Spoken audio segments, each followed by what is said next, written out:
Good afternoon, everyone, and welcome to Roberto Hernandez Stadium for some more University of South Carolina Aiken baseball action as the Pacers today taking on the Paine College Lions. My name is Jordan Phillips, along with my broadcast partner Chip Herring. We thank you for joining us today.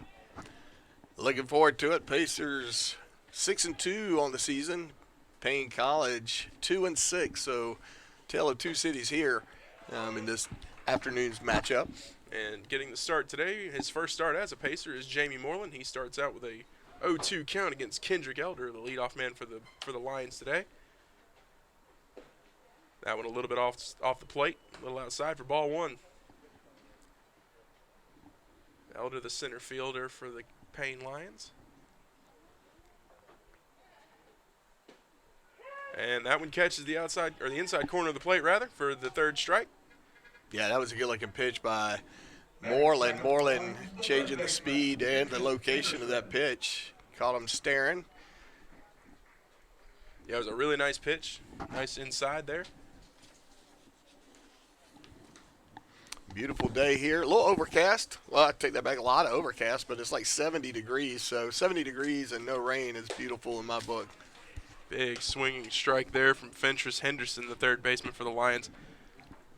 Looks like we got a little breeze blowing in from center field.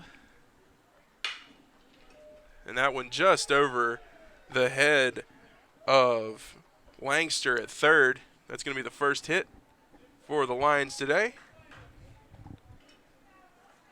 Batting third, the shortstop. Now batting will be the shortstop, Ricky Carvajal, for the Lions.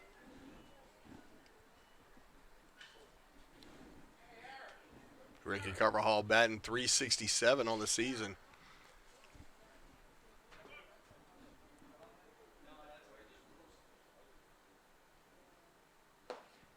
That one outside, ball one.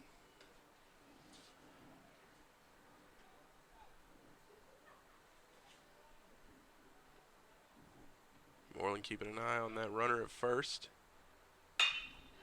That one ripped into right field. Westerberg gets it. And that'll be another single for the Lions. That one for Carvajal is the cleanup man. Yaziel Moore First baseman is going to head up to the plate now. Morel.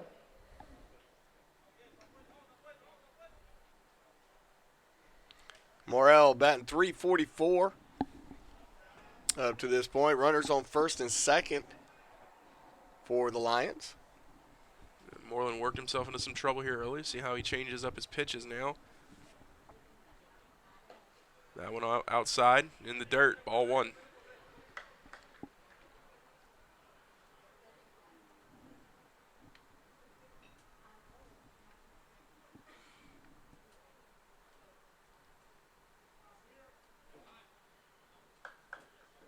Home plate calling timeout.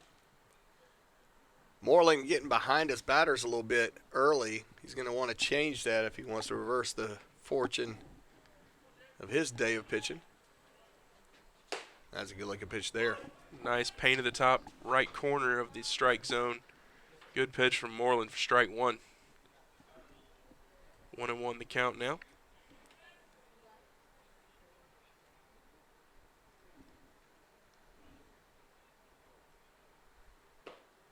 And another good one. That one low. Nice pitch from Moreland. 1-2. And I kind of get the feeling that Moreland's wanting to throw at a higher pace. As soon as he gets the ball back, he's wanting to throw. But Zach Moon, who's behind the plate for the Pacers, is waiting for signals from the coaching staff. And then he relays those over to Moreland. That one was inside and in the dirt. 2-2 to count now. So for Moreland, it could be as simple as a rhythm thing, just trying to get in a rhythm.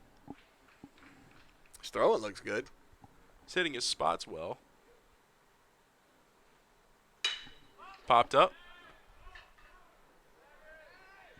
We got that's And going that to come one off the wall. So they'll put runners on all the bags as they had to wait to see if it was going to be caught or not. Yeah, good fortune there for Moreland as that one bounced off the wall and kept all the runners on the bags. Nobody across just yet. Left-hander. The conventional double play is still alive at first base. He can still get out of this inning with no harm done.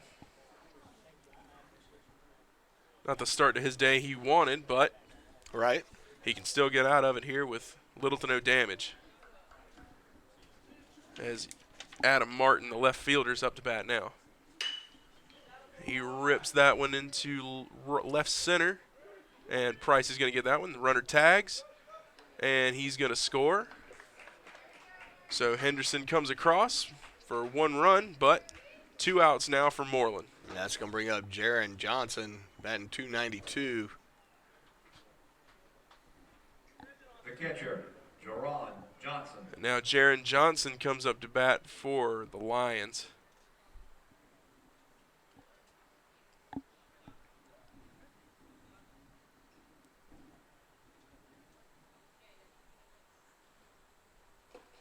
Outside there, ball 1. Good effort by Zach Moon to keep that ball from getting back to the backstop. Yeah, nice movement on that by Moon. Moon, a big guy. Don't typically see movement like that out of big guys like Zach Moon. Big man move like ninja. Moreland checking the runners. That one high for ball 2. 2-0 now the count. Yeah, Johnson's not that tall. I'd guess he's about 5'7", just looking at him from up here. It's interesting to see how pitchers have to pitch to shorter players. Just aim lower. And That there's ball's another just ball. missing, right? That probably would have been a strike for most other batters. Yeah, 3-0 is the count. it was a well-placed ball, but Mark Johnson is really a shorter player, and that strike zone gets really scrunched up there for those shorter players. And that caught the outside of the plate. 3-1 now the count for strike 1.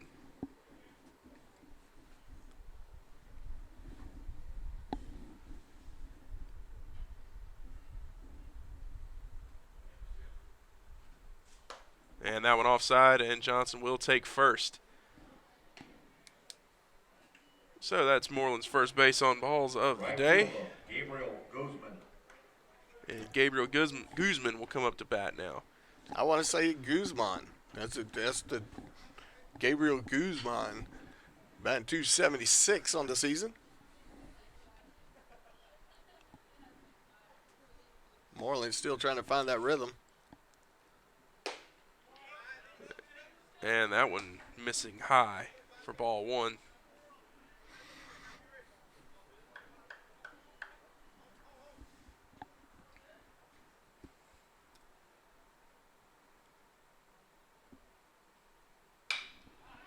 Popped up to third. Langston in foul territory. Gets it. And Moreland is out of the inning with limited damage. In the top 1-0 now your 1-0. score. Heading into the bottom half of the first inning. The Pacers will come up to bat, and we'll be right back with you.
And welcome back, everyone, to Roberto Hernandez Stadium. 1-0 your score in favor of the Paine Lions.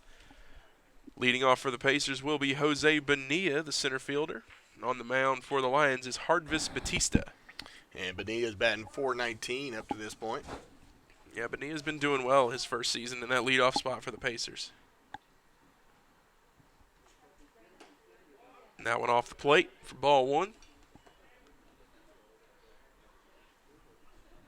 Anytime you get your leadoff man hitting 400, it's a big weapon there for the Pacers. And that one catches the outside corner of the plate for strike one. 1-1 now the count. Batista's got a nice little two-seamer fastball.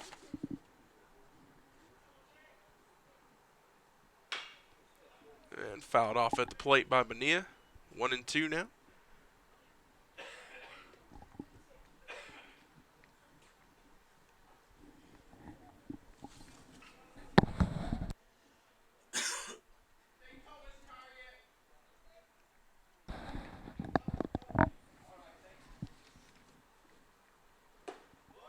And that one off the plate for ball two. Yeah, he tried to take something off that one a little bit, and it just stayed straight. It's fortunate that didn't get down in the strike zone. Bonilla may be just trotting around the bags. Yeah, that definitely could have been trouble for Batista if he'd hung that one. And there's that two-seamer right there coming back across the middle of the plate. Bonilla had no chance. Yeah, it was a nice pitch by Batista there. There was nothing Bonilla could have done about that one. And that's going to bring up Luke Westerberg to the plate for the Pacers. Westerberg's been having a nice season in that number 2 spot. Batting .310.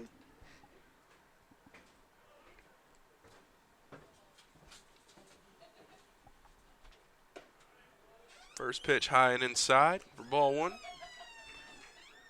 It almost looks like Batista's trying to throw a changeup, but it's got a little bit more pace than a typical changeup.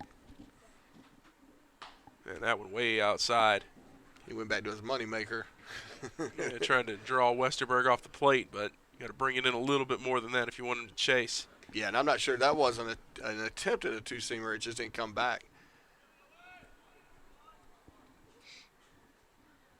2-0 now the count.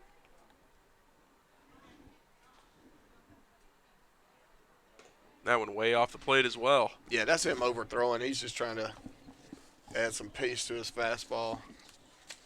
So 3-0 the count now. Westerberg looking to get on base. Mitchell Price on deck for the Pacers.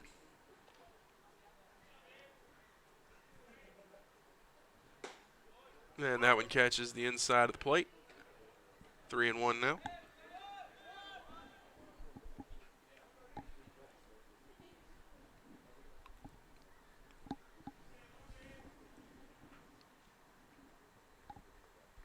And outside, Westerberg takes the walk.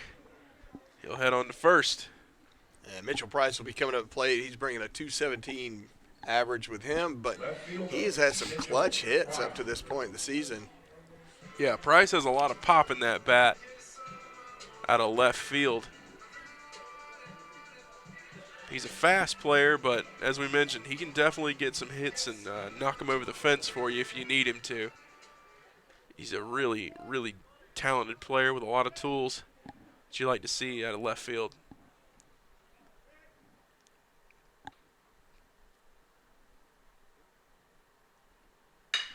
He gets a hold of that one. He sent that one for a ride, and that's a clutch hit right there. Yeah, that's about as good as you can get as far as clutch hits go. And a 2-run home run for Mitchell Price. I'm going to have to send him flowers for making me look like a prophet with that statement.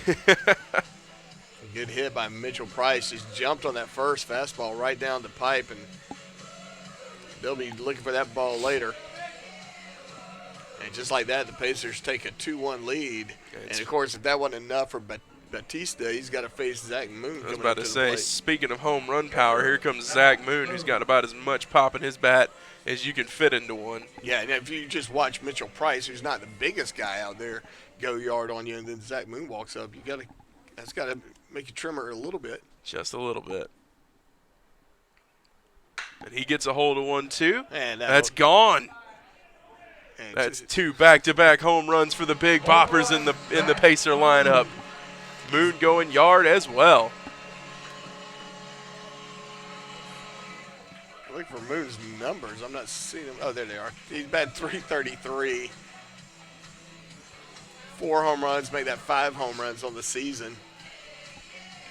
And like I said, Mitchell Price with a .217 batting average, but he has been very timely on when he does connect. First baseman Brian Ferrero. As Brian Pereira gets ready to step into the batter's box. And this is another guy who's got some pop in his bat. If you hang one over the plate, Pereira can send it over the wall as well. yes, he does. He just sends it over the right field wall as he's a lefty. We'll see how Batista pitches this here. Got 1 out, but having back-to-back home runs on you never feels good. And that one's going to be low. Not just back-to-back home runs. Like first pitch, back-to-back home runs. First pitch, just no doubters over that left field wall. And that one's going to catch the inside part of the plate for strike 1. Count 1-1 now. Pereira might have been on the receiving end of some of Batista's frustration. He had a little extra zip on that little fastball. Yeah, I think he was inside trying of the plate. I think he was trying to brush Pereira off a little bit.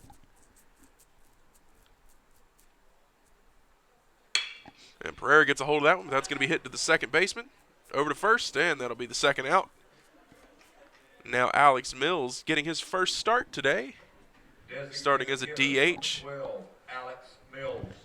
Alex Mills, a local product from Aiken, South Carolina. Mills has been brought into a few pinch hit situations, and he's had success there. He's 3 for 4 on the season, so not a lot of plate appearances, but when they've brought him in, he's done good work. So we'll see how he does today in his first start. And Batista catches the corner there for strike 1.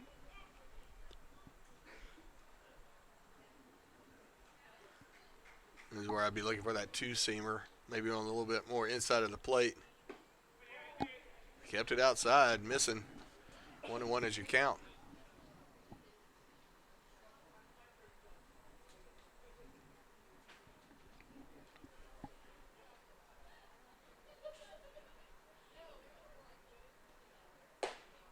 And that would catch in the top right-hand corner of the plate for strike 2. Mills now looking at a 1-2 count with 2 outs, no men on.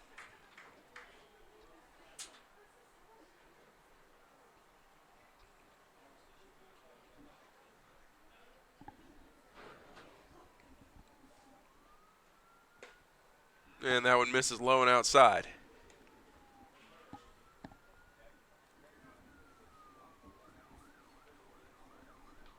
So far, Batista's most effective pitch has been the 2-seamer.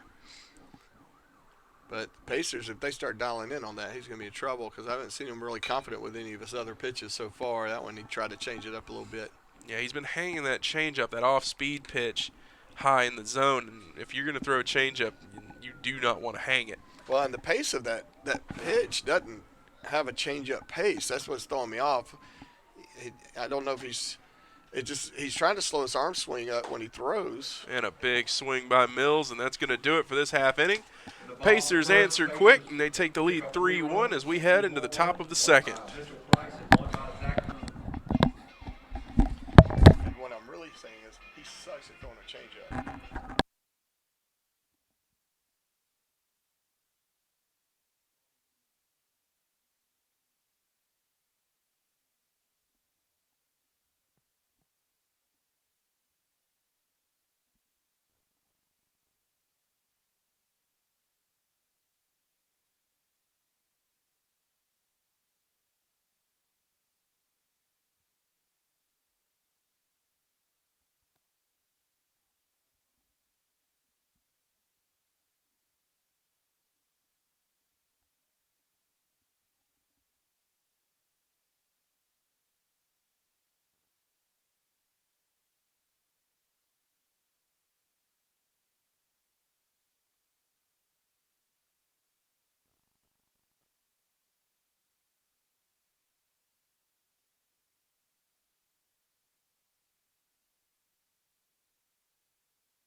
And welcome back, everyone, to Roberto Hernandez Stadium. The Pacers leading 3-1 over the Paine Lions. Had a little pitching change over the break. Connor Norton's on the mound for the Pacers now. Moreland's day ended with 1 strikeout, 1 walk, 1 run, 1 earned run. And I will say, anybody that knows Connor Norton off the field, one of the most likable people you'll ever get to know.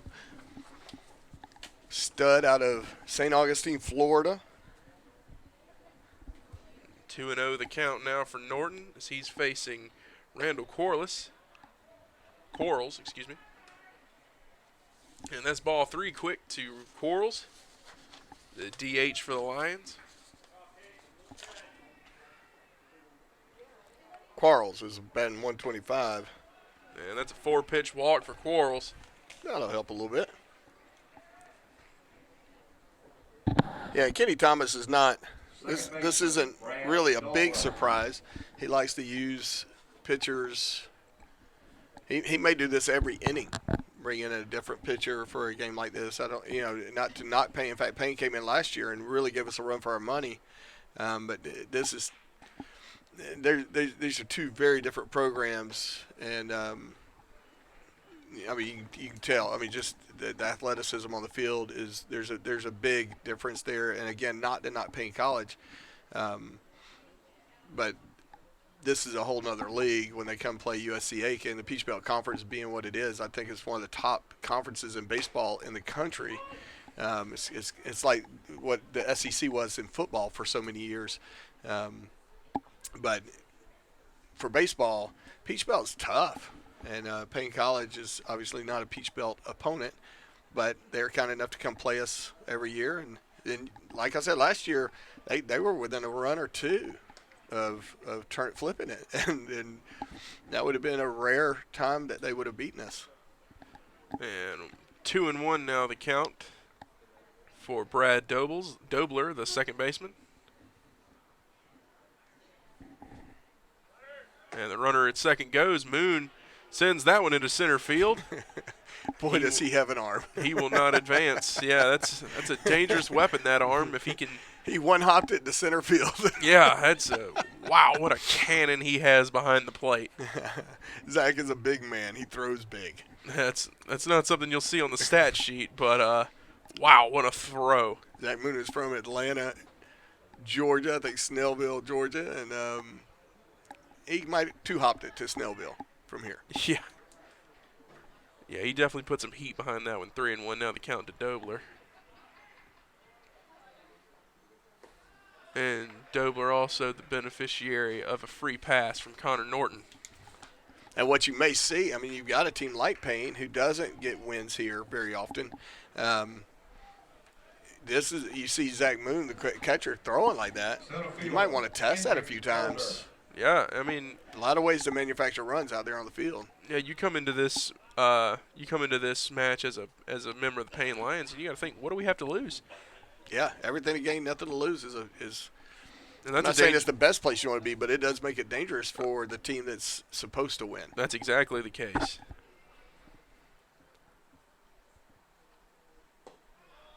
And that's going to be a first pitch ball.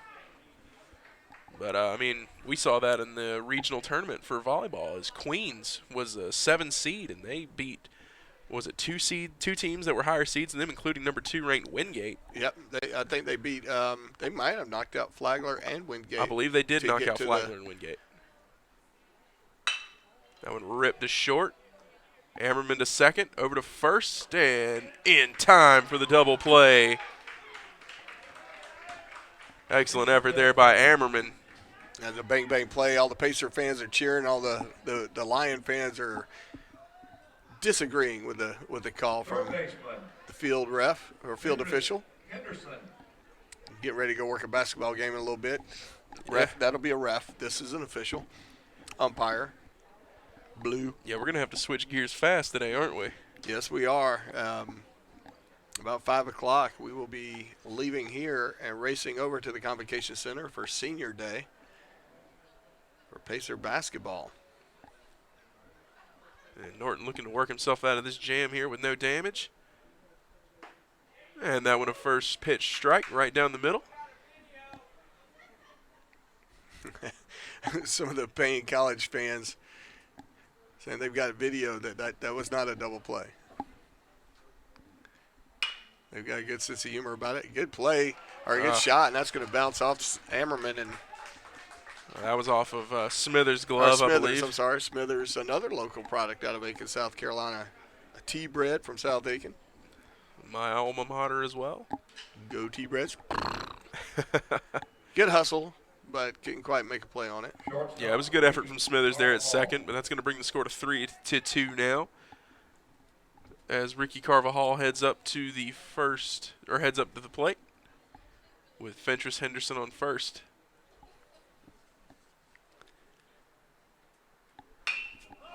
And that one's popped up. That may have burn marks coming back through the ozone layer. And Ammerman gets there for that one.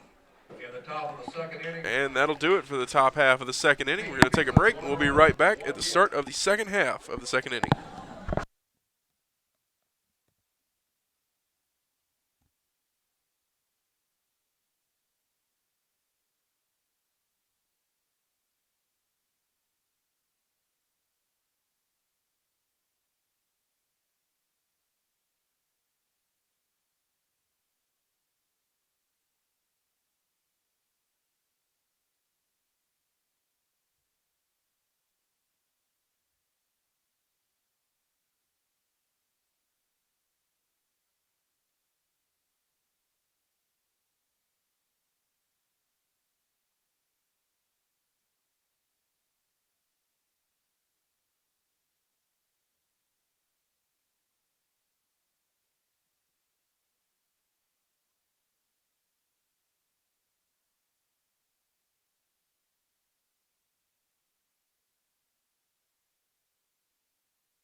And welcome back, everyone. Ammerman to lead off the inning for the Pacers. 3-2 now your score. Ammerman slicing that one to short. To first. Pulls him off the bag, but he's going to apply the tag. Good effort by Ammerman to get around the tag as the first baseman was pulled off the bag. Yeah, the throw from... But he still had to come back to the bag, and that's where the first baseman owned him. Yeah, the throw from Carvajal was a little high, but Morrell was able to apply the tag after Ammerman passed the bag at first. And now Langster will head up to the plate.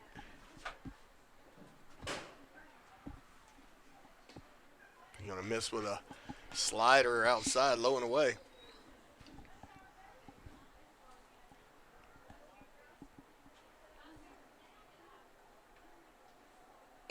And he's going to miss again, that time with his fastball low and away.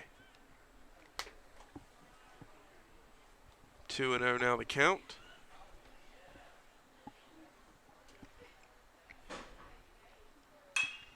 Popped up by Langster. Don't think this one's got the distance, Bob. That's going to be caught. And Henderson catches that one on the infield.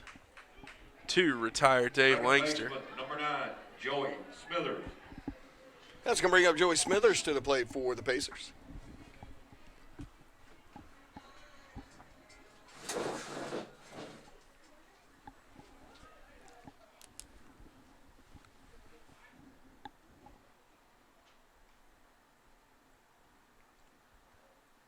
And a big swing and a miss from Joey Smithers there for strike one.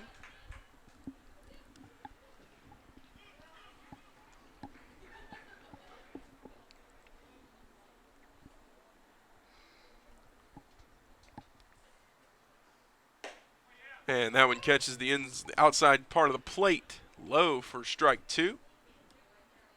So now Smithers in a little bit of trouble. 0-2 the count. 2 outs. Batista with a chance to get out of this inning with no damage allowed. And foul tipped by Smithers. We'll do it all over again. Yeah, when you foul a ball straight back like that, you're just having a hard time catching up to it. Batista finding a little bit of pace on his fastball. Yeah, that two-seamer's been working well for him. Not that time. That one bounced. That one bounced just a bit outside. A little and in the dirt. Yeah, a little outside. Bounced about 3 feet in front of the plate. Did that one? Like one of my ceremonial first pitches. I think his traveled a little farther than mine did.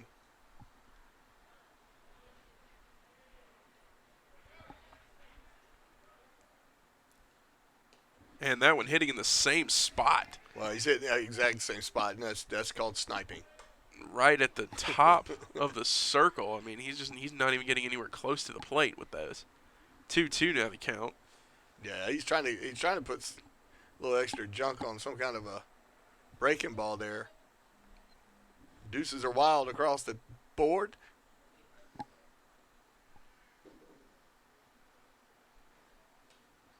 And that one this time gets to the plate, but is low and outside. Loads the count at 3-2. And that's a good time for the catcher to go out and give his pitcher a little encouragement, which he does, and because that just randomly just started happening. Yeah, he hasn't really been showing any control issues up to this point, but had those two balls just die on him at the beginning of the circle in front of the batter's box.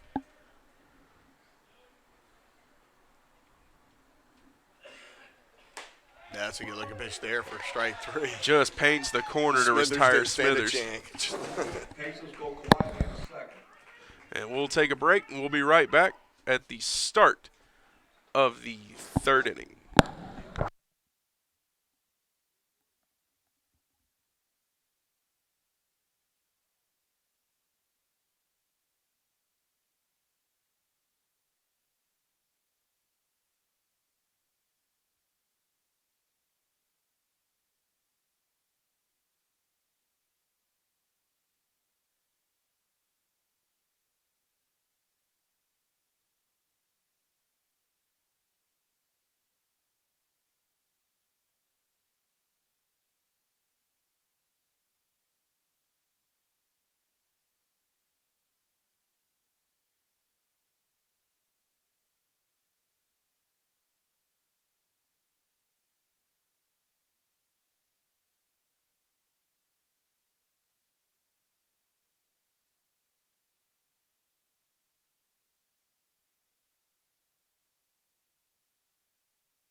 And welcome back, everyone.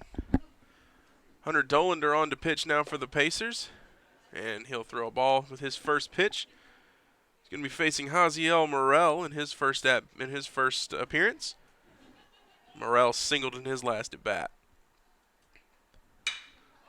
Pops that one high. Westerberg tracking it. Gets underneath and makes the play for the first out. Now coming up will be the left fielder Adam Martin for the Lions. Adam Martin. 3-2 your score here. Nice competitive game so far in the early innings. And that one ripped to short, or to second, over to the pitcher, who gets on the bag in time for the second out. Nice effort there by Dolander to get off the mound and head over to first. Right, welcome to the game. Oh, by the way, sprint to first. We're going to try to throw a ball to you while you're in stride. But nice defensive effort by Dolander off that catch from Smithers. And he's got quick 2 outs. And Dolander is one of those rare freshmen. We had a lot of junior college transfers, or not junior college, but Yeah. a lot of transfers pulled in this year. Off the bag for that first ball. Kenny Thomas always reloading. He always goes out and just kind of cherry picks other teams' rosters and brings them to USC Aiken. I'm grateful for what he does.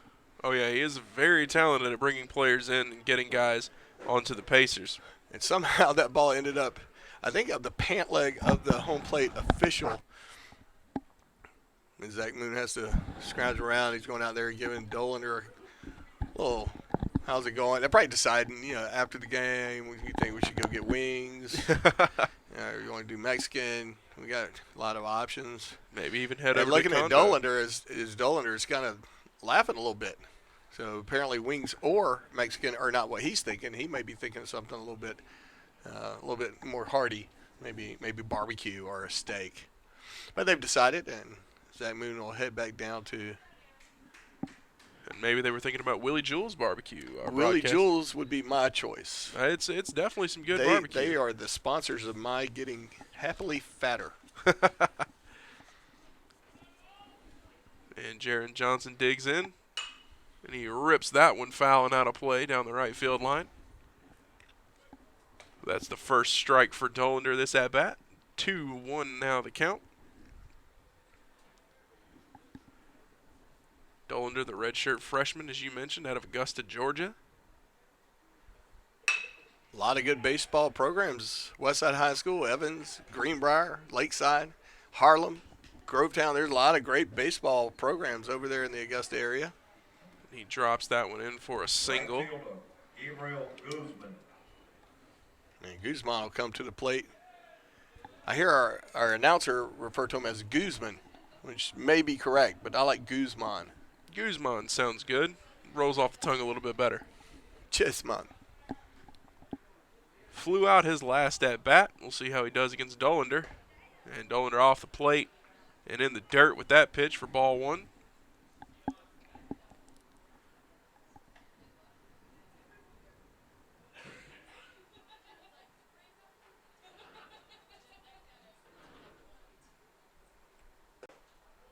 And that one missing inside for ball 2. Dolander showing he's got a little 2-finger fastball there.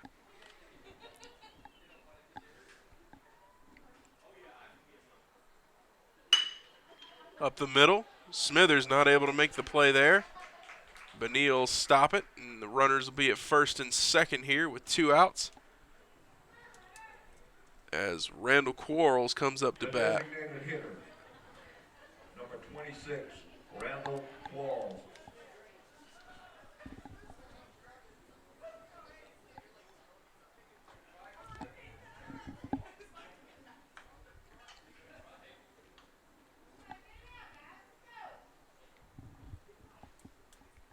Coach Thomas's wife out there in the stands saying, "Giddy up, guys. Come on, let's go." And Dolander must have heard that one as he threw that one right over the heart of the plate for a big first strike. Yeah, that one looked like it was in the low 90s coming across the plate. Had some heat to it, that's for sure. Not uncommon to have pro scouts out there with guns shooting these guys. That's a good two-seamer right there, catching the outside edge of the plate. And a beautiful pitch by Dolander that time around.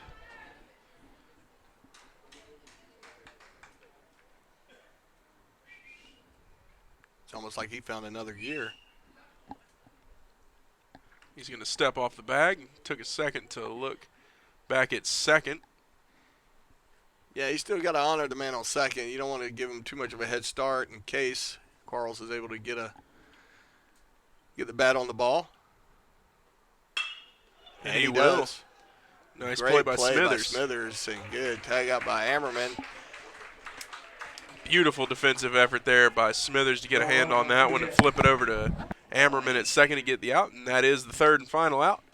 And we'll head off to break. We'll be right back at the start of the second half of the third inning.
And welcome back, everyone.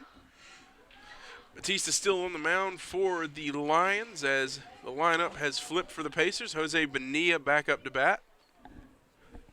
He struck out swinging his first time around.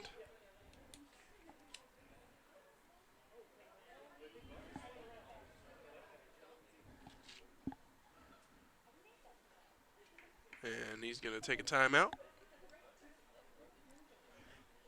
Decent performance so far from Batista. He's got 4 strikeouts today. Gave up those 3 earned runs off the 2 back-to-back home runs by Price and Moon. And that one off the plate. Ball 1. But apart from those 2 home runs, it's been pretty smooth sailing for Hardvis Batista today. Only 1 walk.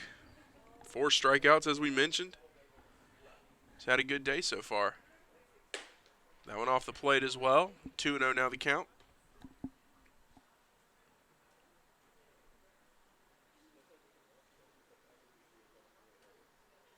And Bonilla's going to dig in this time.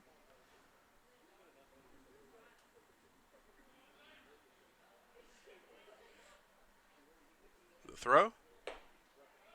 That one's off the plate as well. Ball 3. You don't want to give Bonilla a free pass to first. He has great speed and excellent base running ability from the first plate. And that one catches the inside corner for strike 1. 3-1 now the count.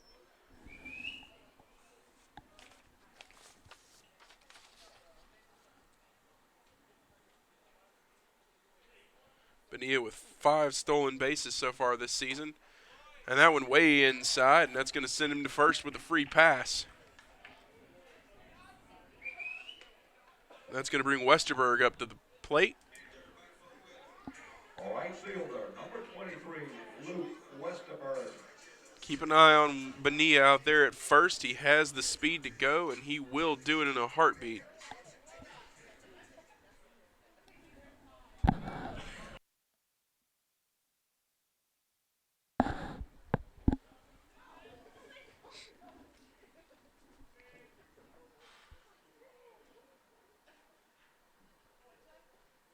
Way inside there.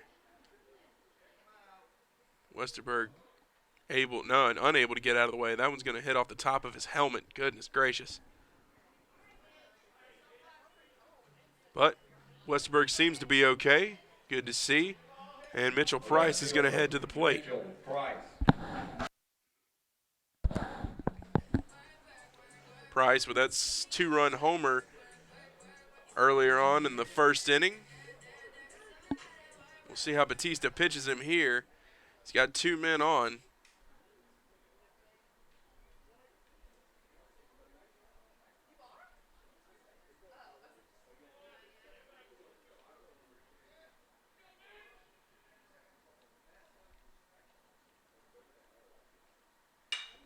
Price gets that one, pops it up. That's going to stay in play, but just off the glove of Ricky Carvajal there at first. Carvajal went back real deep for that one, but unable to make the play. So Price will dig in. 0-1 now the count.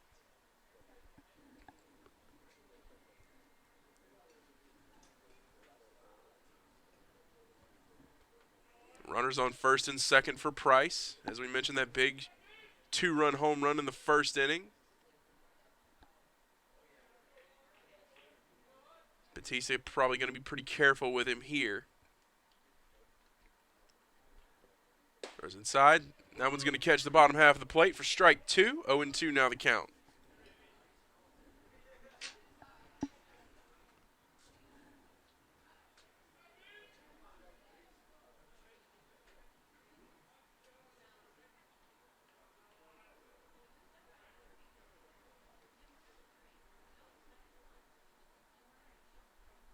And that one way high for ball 1. And Price will get another crack at it here.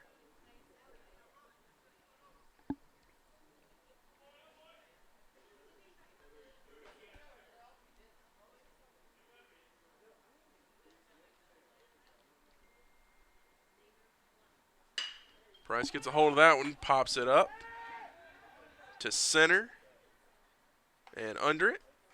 Bonilla thought about tagging, but quickly rethought that one, as Kendrick Elder got that one in real quick. So that'll be the first out, and Zach Moon's going to come up to the plate now. He'll still have 2 men on.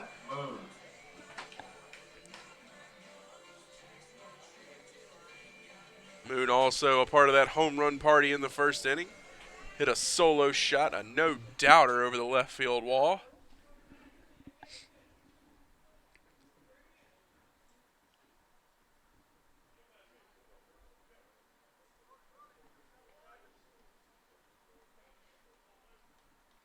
He's eyeing Bonilla at second. And that one way off the plate for ball 1. Keeping a close eye on Bonilla at second is Batista.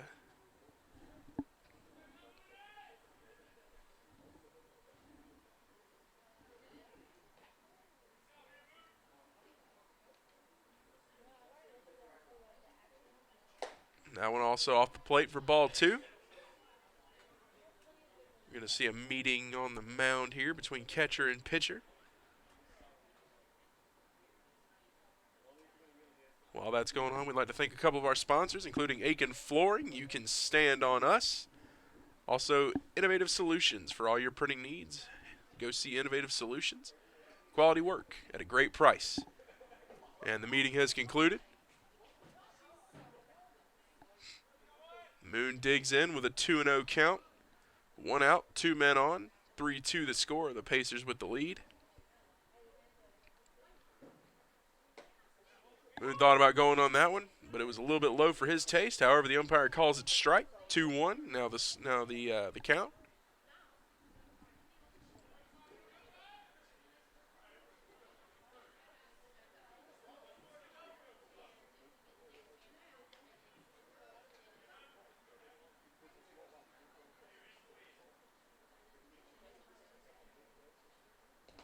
That one bouncing in the dirt. Bonilla's going to advance, as is Westerberg.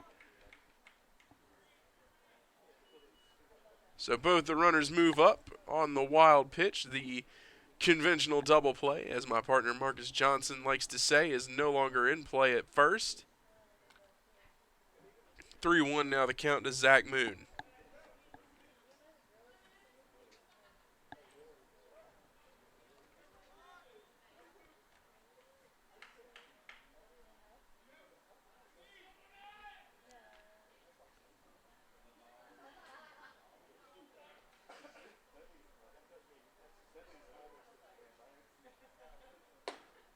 And that one's going to be high and outside for ball 4. Moon will take his base, and now Pereira will head up to the plate.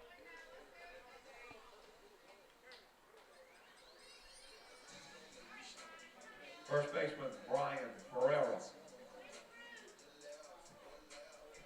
Pereira, another one of those players in the middle of that Pacer lineup with a lot of pop in his bat.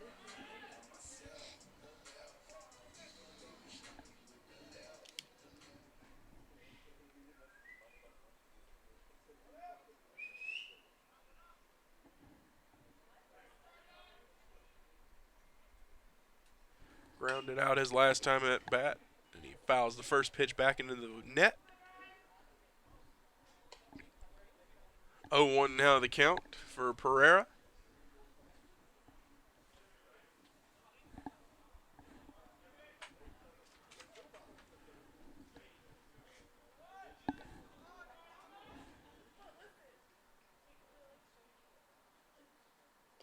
That one inside.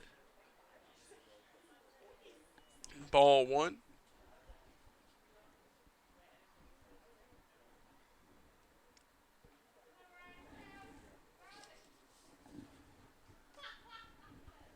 Pereira having a solid season so far, hitting .360.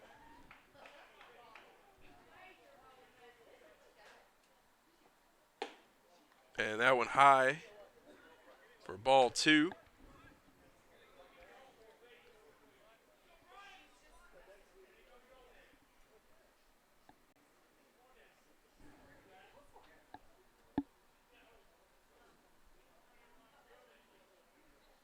And the pitch. Pereira gets a hold of that one. Looks like the center fielder is going to be able to track that. And he does. Bonilla tagging. And he'll score it. He'll score. Oh, that was going to get away from the cutoff man. And that's going to score too. Westerberg also crossing the plate.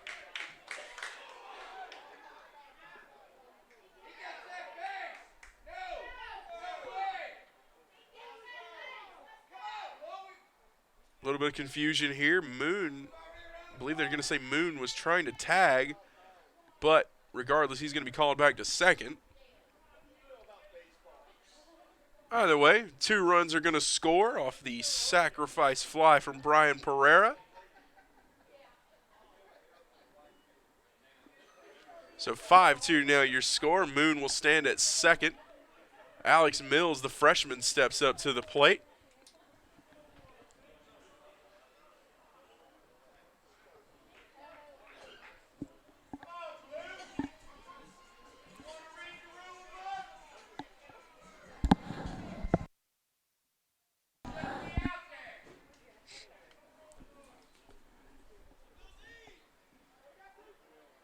So Mills will step up with 2 outs. 1 man on at second.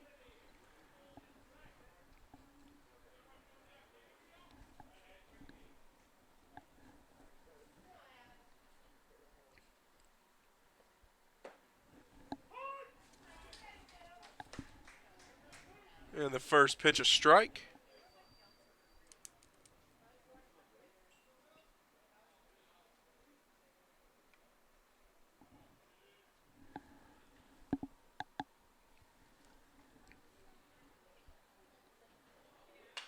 Mills getting contact on that one, but fouling it back.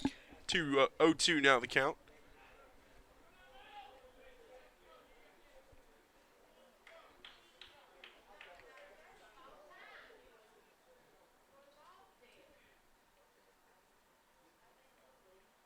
Mills digging in. He struck out his last time up.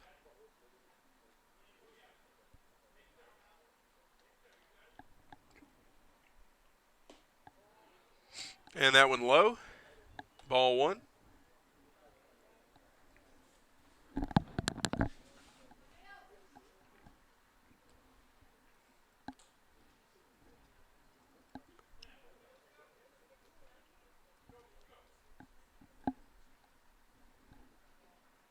Big hack at that one, but no contact. That's going to be the third and final out of the third inning. The Pacers score 2 more. We're going to take a break. We'll be right back in the top half of the fourth.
And welcome back, everyone, to Roberto Hernandez Stadium.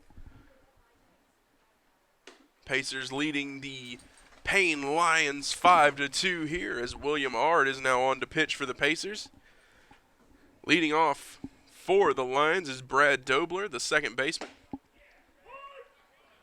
Count 1-1 after that strike.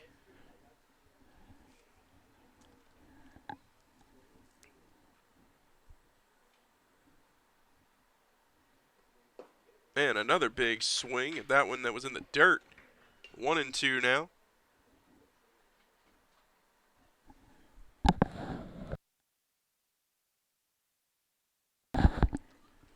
And another big swing. That's a strikeout swinging for Dobler. And that'll be Ard's first strikeout of the game. Center fielder, number 9, Kendrick Elba. And now Kendrick Elder will come up for the Lions. One out, no man on. He grounded out his last at bat. That one off the plate for a ball. 1-0 the count.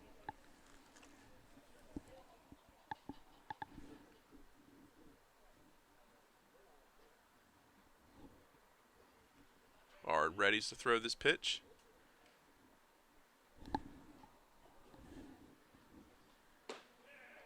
Nice pitch down the heart of the plate. 1-1 your count.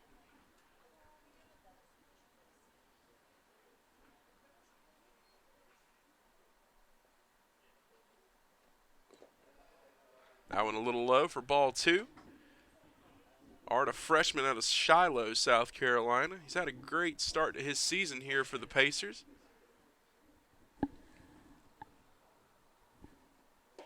Big swing and a miss there by Elder.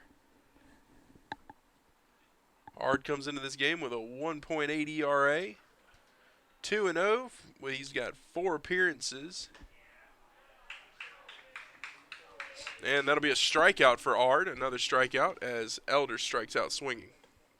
Third baseman, Fentress Henderson. And now Fentress Henderson comes on.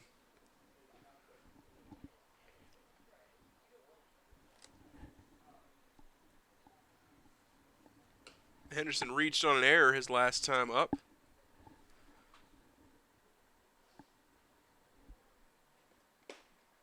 Nice pitch by Ard, catching the outside corner of the plate. 0-1 the count now with 2 outs.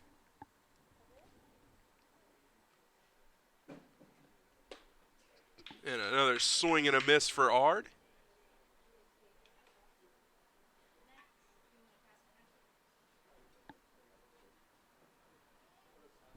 Oh, 0-2 the count now.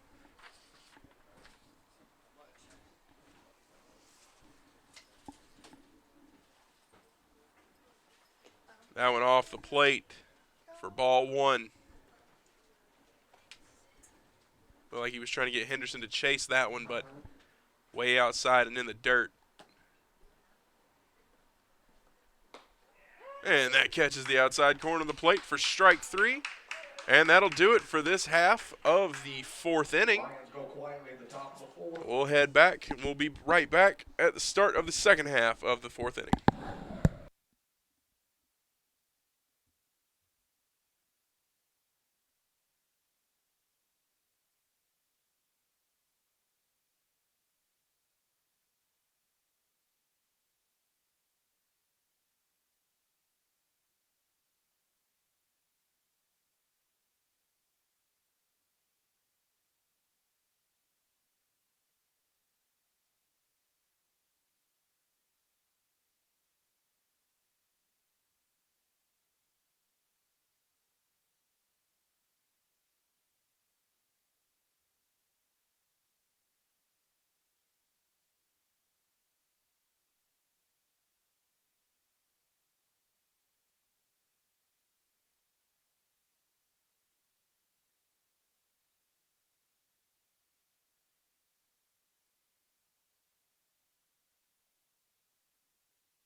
And welcome back, everyone. Glad you could join us here for this lovely day for baseball here from Roberto Hernandez Stadium. The USC Aiken Pacers leading the Paine Lions 5-2.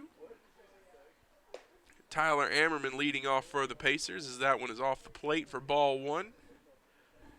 Hardvis Batista on the mound for the Lions. And that one catches the outside corner. Batista's having an okay day so far. 4 strikeouts. He's given up 2 hits.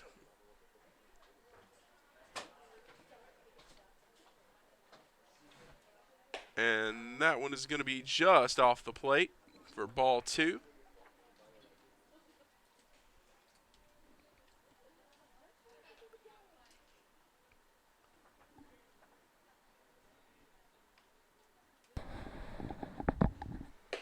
And that one missing high and outside for ball 3.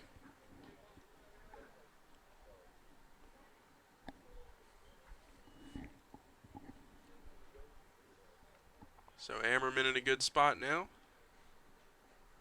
Swings at that one, pops it up. And in position to make that play is Elder.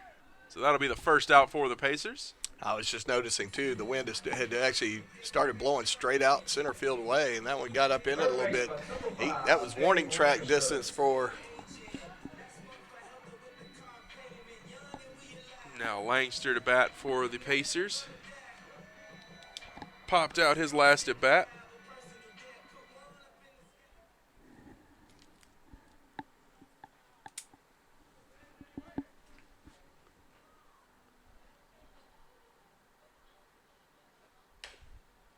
And he'll foul that one off at the plate. You're starting to see the Pacers jumping on that first pitch. Yeah, they saw the success that Mitchell Price and Zach Moon had on that in the first inning. Maybe they're trying to replicate that here. It worked out pretty good for them. Pacers lead 5-2.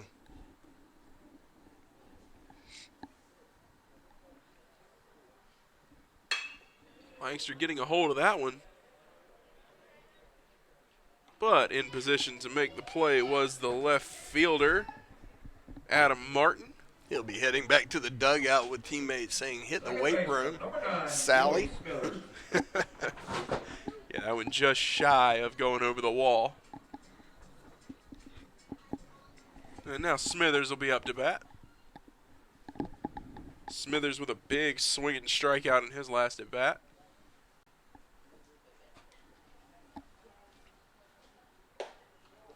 And he'll watch that one go by for ball 1.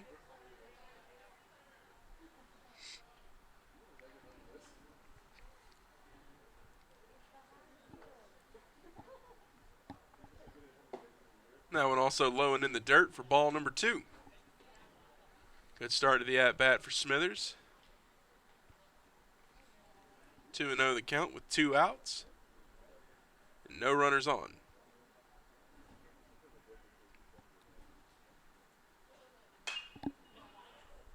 Pops that one up out of play behind the plate. That'll be strike number 1. Lions got one man over in the bullpen, but he's by himself. He's not throwing. He's just having a moment alone. And Smithers rips that one foul into left field. Pacer bullpen looks like a party out there.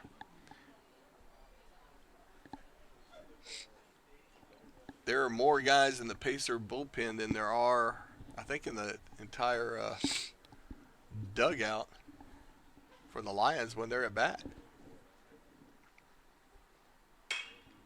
And that one's popped up.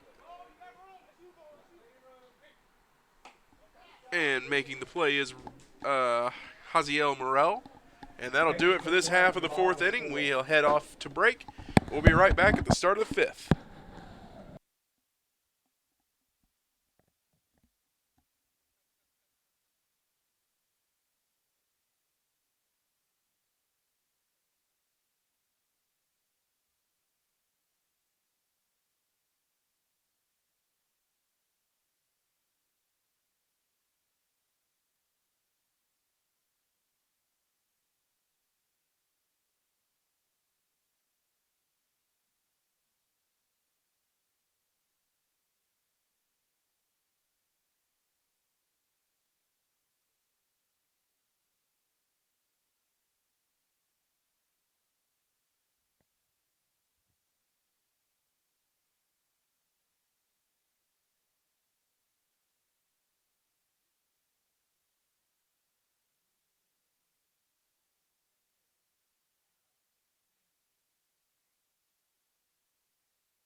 And getting things started here for the Pacers on the mound will be Adam Paine.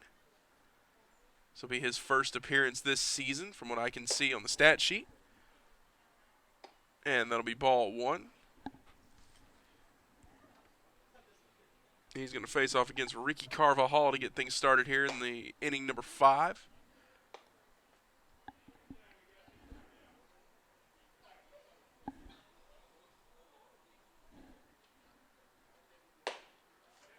And he'll catch the plate with that one. 2-1, now the count. 5-2 your score in favor of the Pacers.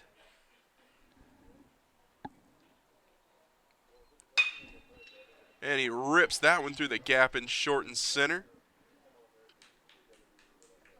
So that'll put Carvajal on first. First baseman, Hazel Morel. And that'll bring up Haziel Morel. Flew out in his last at bat.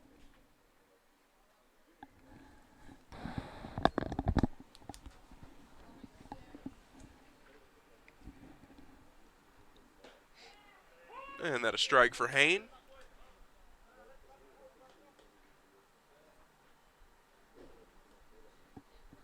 Hain, a freshman out of North Augusta, so making his debut as a Pacer today.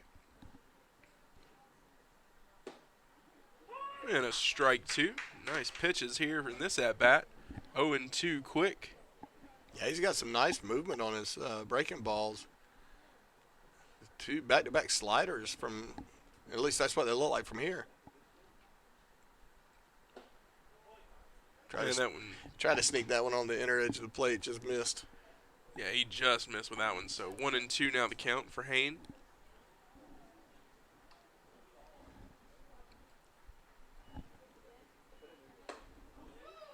And that one way inside to even the count at 2.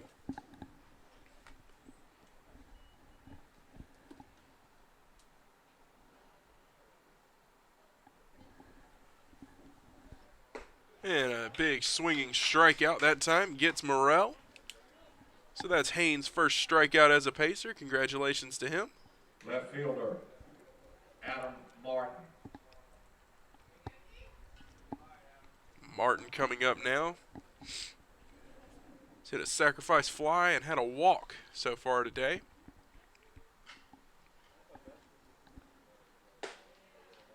That one catching the outside part of the plate. Nice job to paint that lower corner.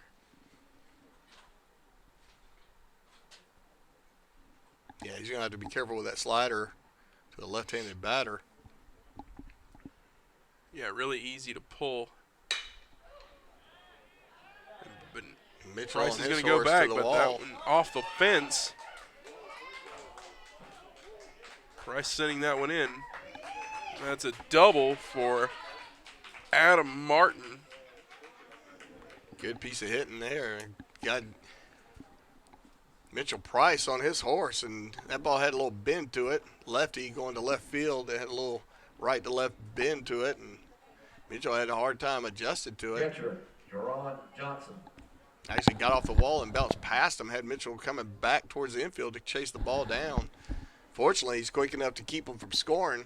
But runners on second and third with 1 out. And he made a bit of a profit out of you. He went back to that slider to the lefty, and he got all of it and sent it to the opposite field. Yeah, that's the scary thing about throwing that slider. If you're a right-handed pitcher to a left-handed batter.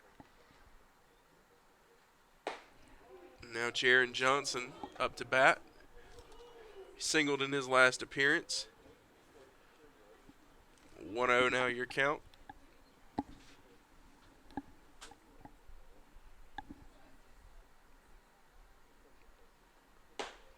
And that one's going to be off the outside edge of the plate. Count now 2-0. Yeah, Haynes' slider, he's hitting his targets with that. His fastball, I guess he's still trying to find the strike zone with that.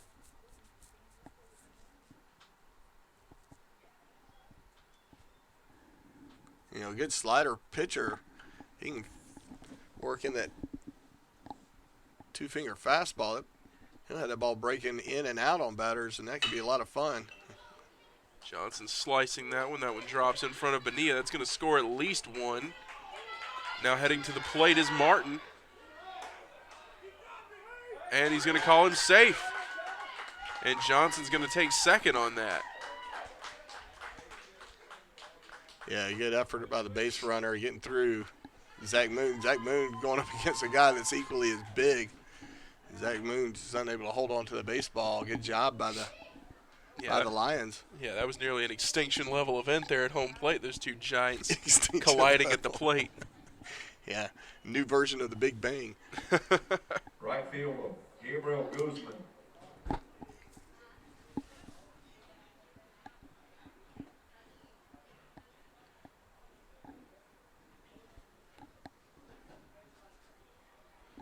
So after that 2 RBI single, the score 5-4 here. And Gabriel Guzman up to bat. Guzman hit a single in his last at bat.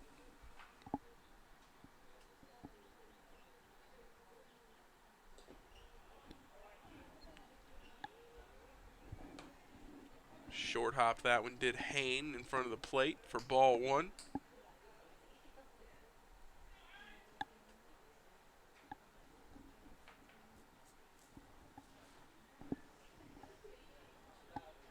Oakland A's pitcher Derek Beasley, former Pacer, in the house, rocking some nachos. Everybody like a little nachos in their life.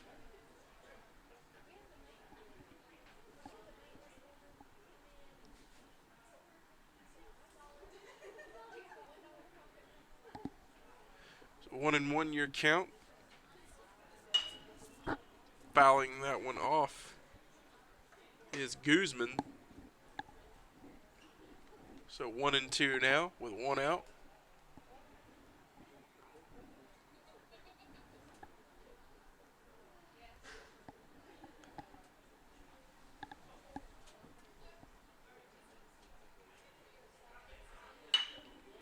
And that one's going to be dropped in between short and first, or second and first, excuse me, for a single. No runs will score, however. Runners on the corners for Randall Quarles, who has walked and grounded out. And Haynes is going to get a visit from the pitching coach. Have a little meeting of the minds. Pacer bullpen has been busy. And I mean, I think, Kenny Thomas making a habit of platooning pitchers in games like this, which is not a horribly bad plan as you're looking at trying to stretch your pitchers out a little bit for the duration of the season. So short burst of pitching opportunities. It looks like Haynes is going to get a chance to stay in. So that was just just kind of get his mind right. See if you can't work out some of those control issues. Yeah, it's a good test. Back in. It's a good, you can't create this in practice. You can't create the pressure, that's for sure. Now Moon giving him a little bit more encouragement.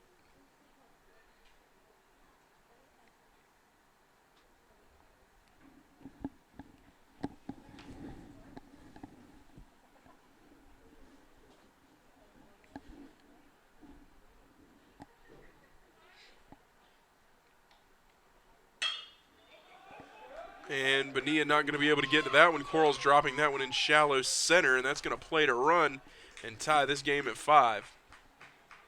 So good job by the Lions to take advantage of Haynes struggling at the plate.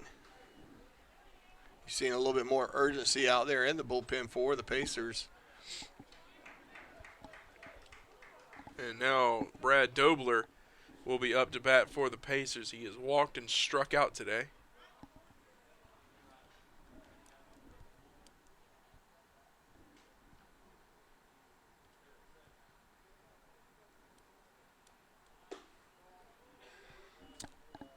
Like he went back to that slider. It's just high and inside. So 1-0 your count now.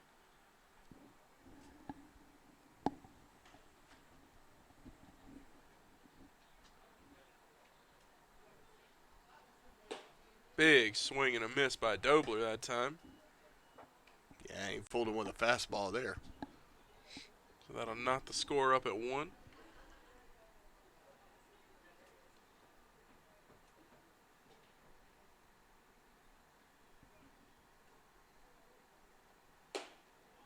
Dobler looked like he thought about bunt there, but that went too far inside and he got out of the way. That ball got away from Hain a little bit.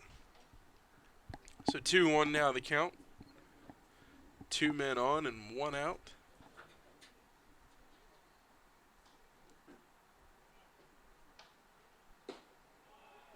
And Dobler looks like he's thinking bunt here, but Hain can't get it inside the strike zone. 3-1 now.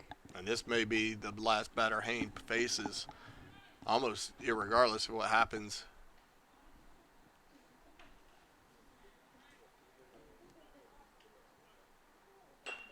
And Dobler gets that down, but it's going to go foul, so that'll load the count at 3-2.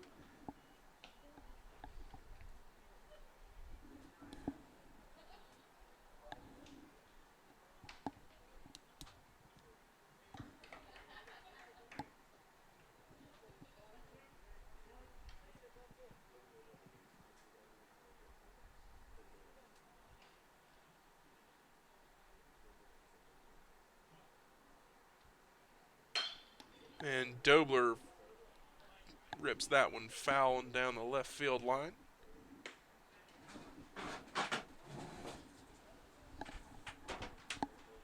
Count remains 3-2.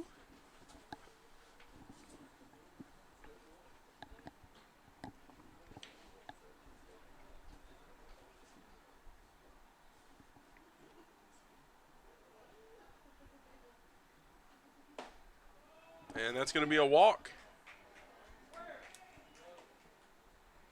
So the bases will be loaded for Kendrick Elder.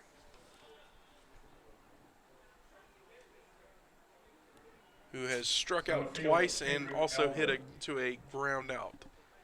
And Hain is going to stay in. So Kenny Thomas showing a lot of confidence in this young pitcher.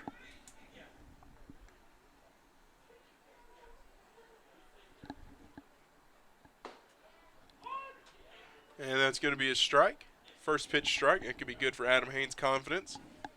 0-1 now.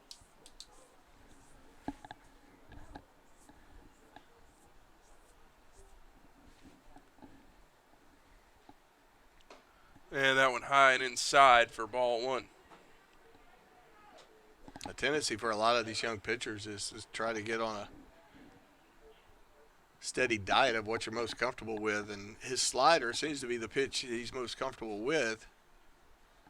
But a steady diet of those that's not healthy for if you're trying to win, and that ball's looped over third base. That's going to score 1, maybe 2, as Mitchell Price stumbles as he releases the ball at 20 hops before he gets to halfway down the baseline. And yeah, he threw that one right into the dirt, and that's going to be the go-ahead run for the Lions. That's going to put the score at 7-5 in favor of Paine. And Coach Kenny Thomas is going to come out, and that'll probably be it for Hain.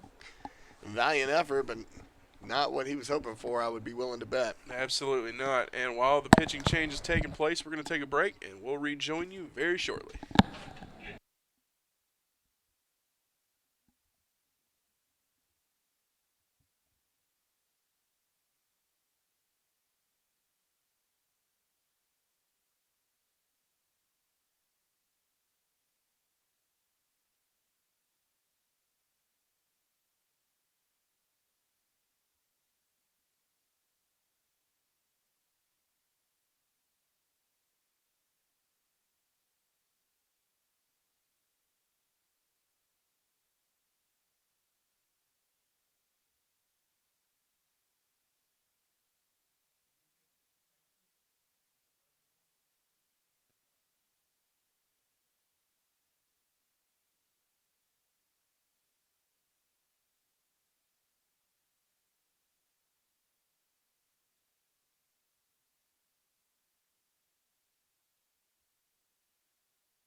And Christian Aragon now on to pitch for the Pacers. The Lions of Paine College now leading 7-5 here from Roberto Hernandez Stadium.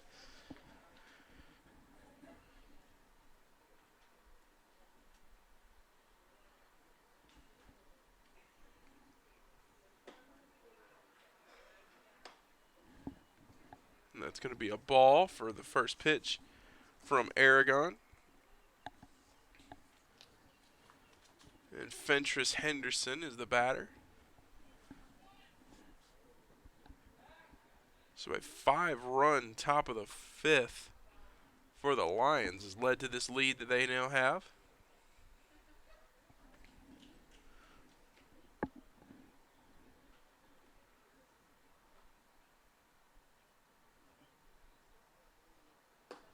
And that one in the dirt as well. 2-0 now the count for Aragon.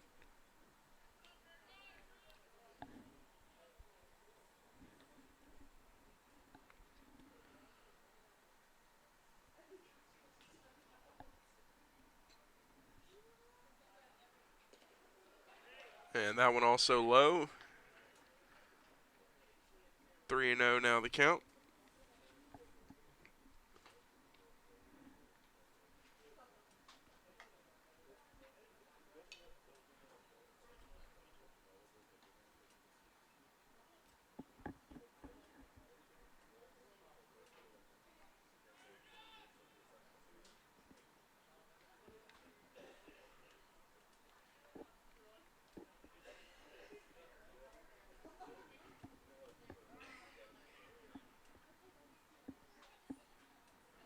And we're going to have a timeout called.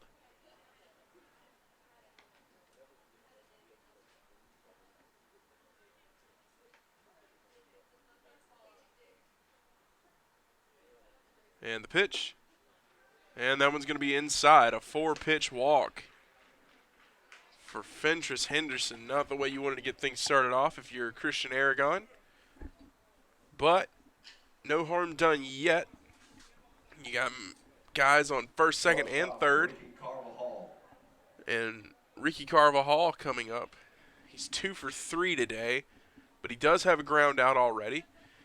You get something on the ground with a chance for the double play, and you can get out of this inning if you're Christian Aragon with no damage done.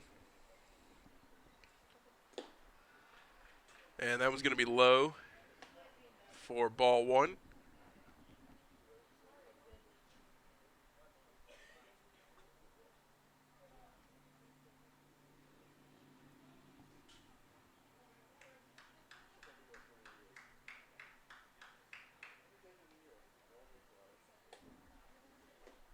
And that one also low for Aragon. 2-0 now the count. Has yet to throw a strike. But we're going to have a meeting between Moon and Aragon on the mound. And while that's happening, we'd like to go ahead and thank some of our sponsors. We'd like to thank Denny Michaelis of State Farm Auto Insurance. And also Tyler's Tire and Auto Center. We'd also like to thank the South Carolina Education Lottery, where you're not only taking a chance, but giving a chance. And Quality Inn and Suites. And the meeting on the mound looks to be coming to an end.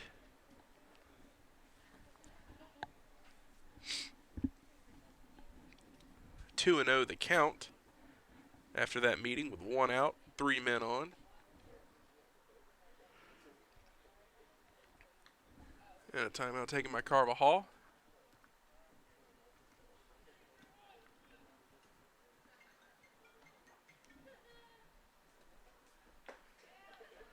And that's going to be a called strike.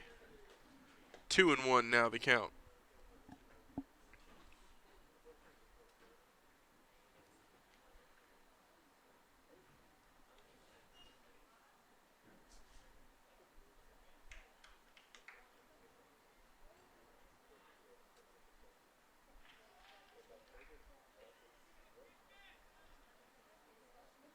And another timeout by Carvajal.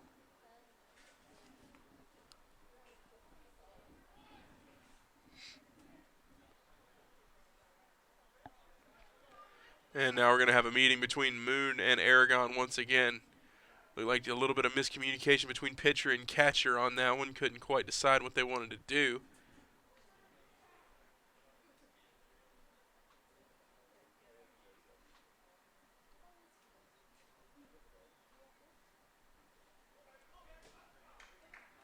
It looks like we got everything figured out now. Moon will head back to the plate.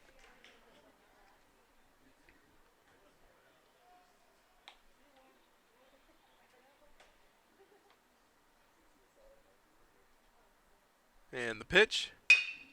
Grounder to second. Short to first. And the double play completed. So Aragon able to get out of this without giving up a run.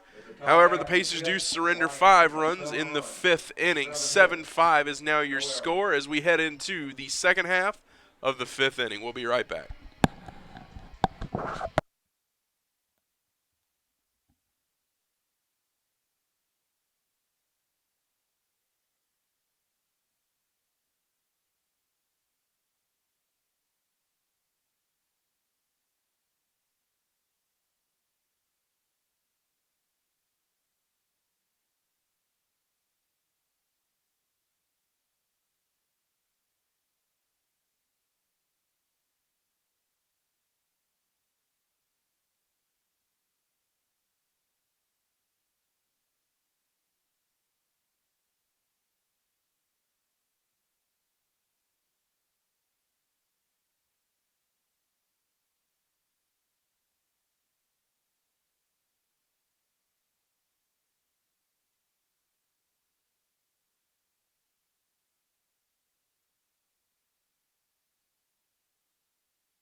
And welcome back to the broadcast, everyone.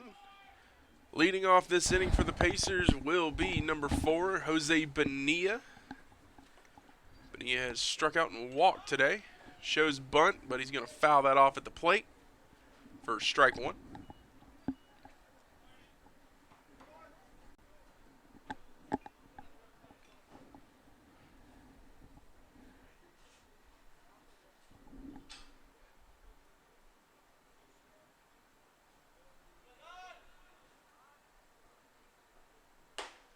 And that one off the plate for ball 1. Count even now at 1.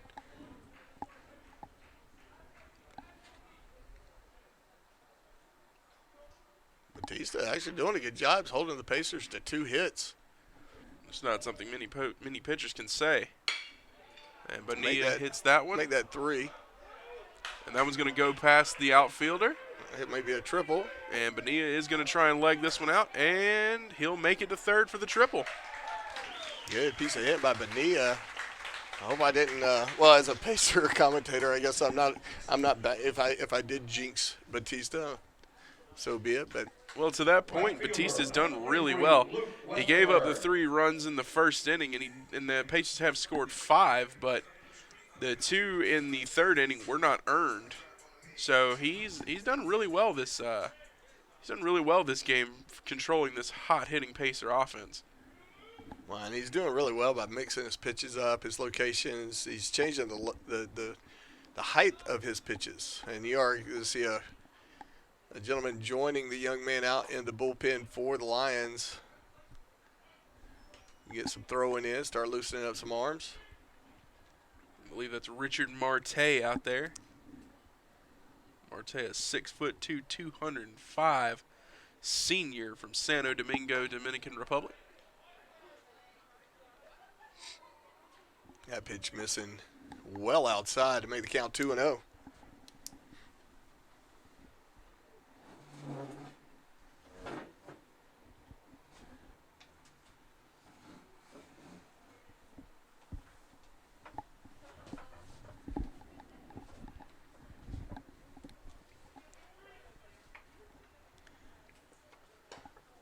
Westerberg watches ball 3 go by.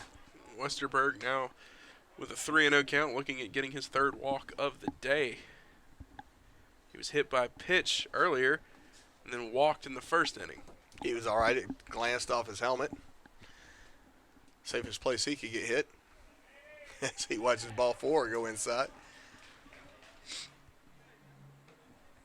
That's going to bring up Mitchell Price to the plate for the Pacers, and you have a coach go out to his pitcher. And Lion bullpen actually showing signs of life. You now have 2 sets of guys out there throwing. And while they have their little meeting of the minds, we might want to do some. We already done this. All right. Well, I want to go get some of that Willie Jules barbecue right now. I'm not going, but I would like to. Yeah, it would be good. It would be good right about now. A little bit of brisket, maybe. Yes, take advantage of my Jeep that is taken care of by Tyler Tires. Excellent. While plug I'm insured by Dennis Michaelis. Maybe buy a lottery ticket on the way. That's a segue genius right there. I just totally rocked that out into one nice little segue. Looking on the back to make sure I didn't Only miss thing anybody. you missed was Quality Inn and Suites. Well, that's where I'm staying tonight. Quality Inn and Suites. There you go. And just like that. A pure effort. But Batista is going to stay in, and rightfully so. Like I said, he's throwing really well for the Lions. He's kept a pretty lethal offense fairly dormant up to this point, minus a couple of home runs.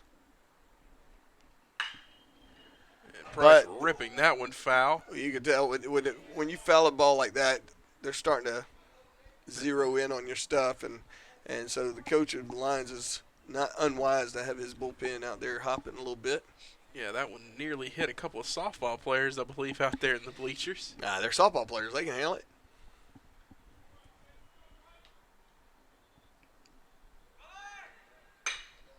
Nice shot right there. That's going to go to the wall. Yep, that's going to hit off the wall, and that's going to score 2. And like that, we're tied up at 7. That'll be a game-tying double for Mitchell Price. Nice piece of hitting there. And I don't know if that's Mitchell Price's double dance out there on second, but it was a nice little dance. And speaking of hitters with some power, here comes Zach Moon. We saw what he can do with a bat earlier on today. Catcher, Zach Moon. We'll see what he can do here with a man on second.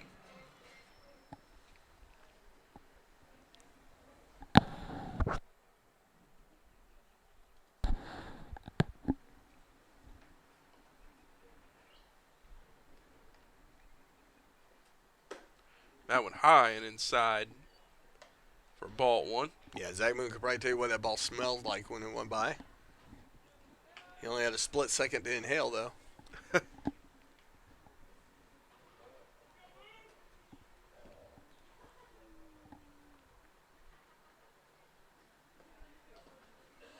that one's going to be in the dirt, but Price will remain at second. 2-0 now in the count.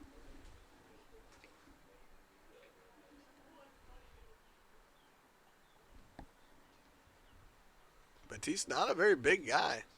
He throws big, but he's not a very big guy. Didn't really recognize that until he ran down to cover home plate just then. Yeah, he's 5'9", 180, so not an overpowering guy physically, but as you see there, his stuff has got some heat to it. He puts power behind his pitches, that's for sure. And I ain't calling anybody out, but I'm thinking that 5'9", 180 is a little bloated. He looks a little bit shorter than 5'9". And the 180, I don't know where he would be 180 at. Yeah, Mitchell Price and let pass ball will get to third. yeah, he's definitely a smaller guy, but as you mentioned, his stuff has power behind it. And he's done a good job with this Pacer lineup today. I mean, yeah, they've been allowed 7 runs, but only 4 hits.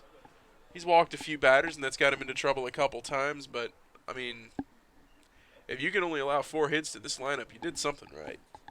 Yeah, no, nothing but praise for his effort up to this point.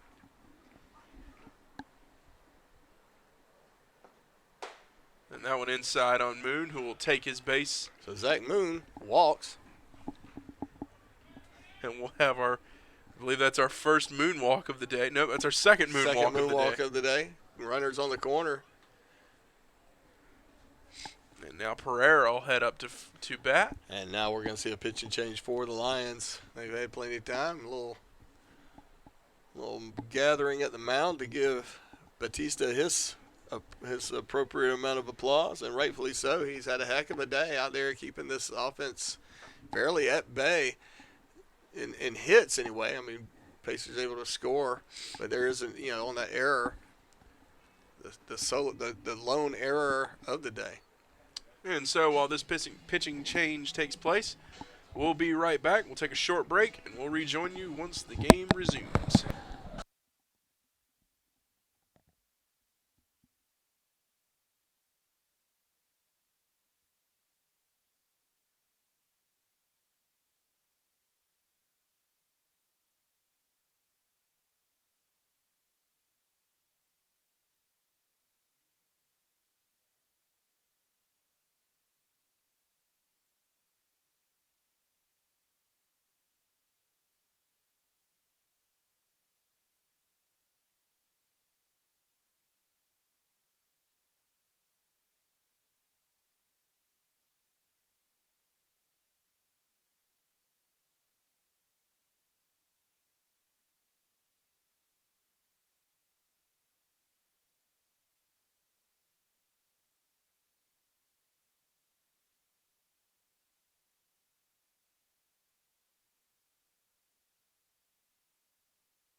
And welcome back, everyone. Things look like we're ready to get back started.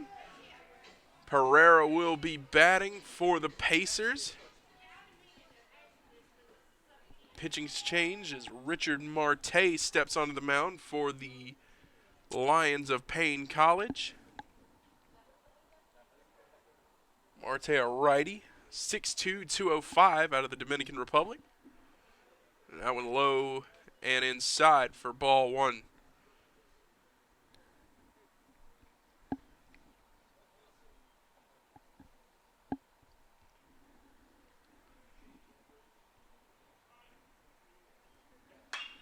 And Pereira's going to pop that one up.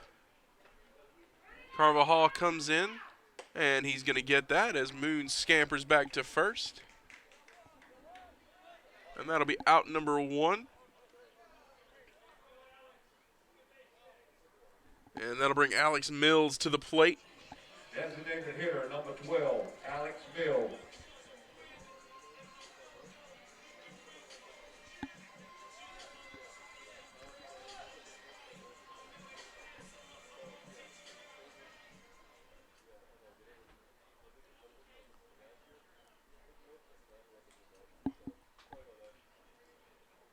And Mills with a big hack at that one for strike one.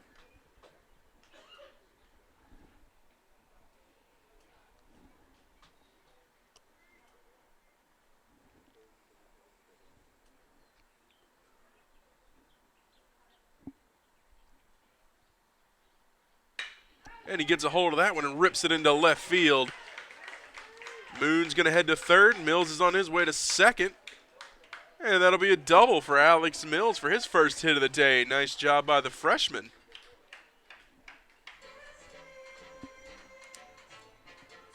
And that is going to bring up Ty Ammerman.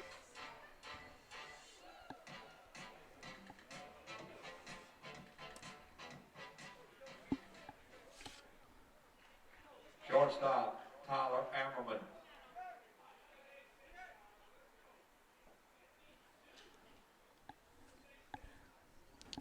Ammerman flied out his last time up.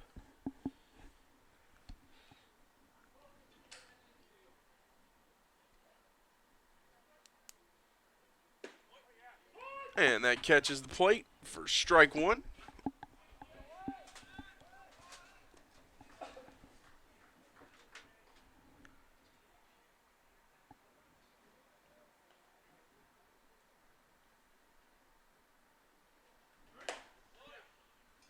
And that's going to be outside for ball one.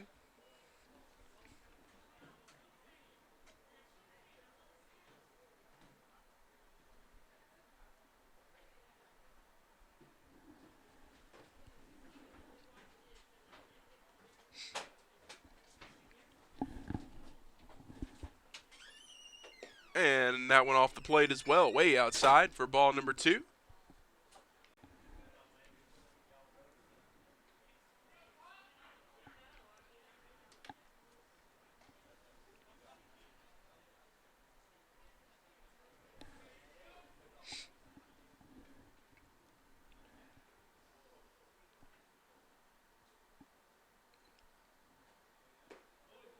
And that catches the plate as well. Strike two. The count is even now.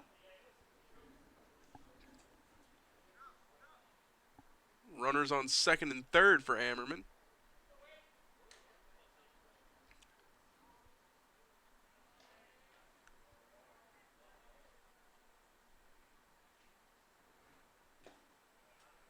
And that pitch in the dirt. Full count.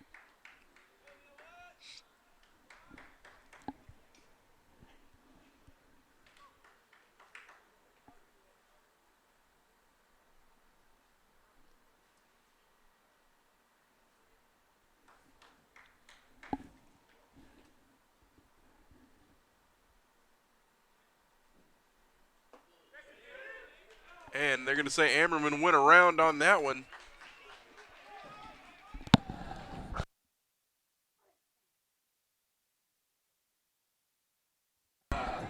So that'll be the second out of the day, or of this inning, excuse me. And Langster's going to head up to bat with 2 on and 2 outs.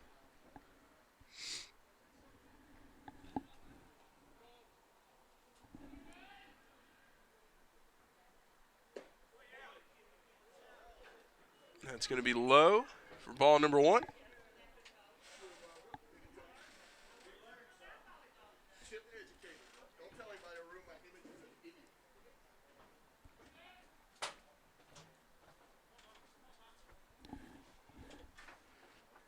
Marte winds up, and the pitch. Langster reaches out and touches that one, and it's going to drop in for a base hit. That's going to score at least one to the plate, and he's going to miss. That's going to score Mills as well. And creative effort by Mills to get around the tag. Good effort by the catcher, but Mills is able to avoid the tag.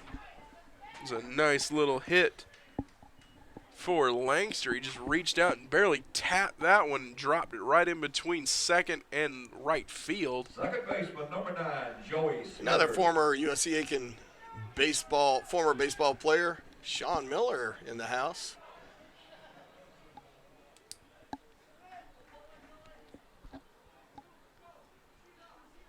And that brings up Smithers.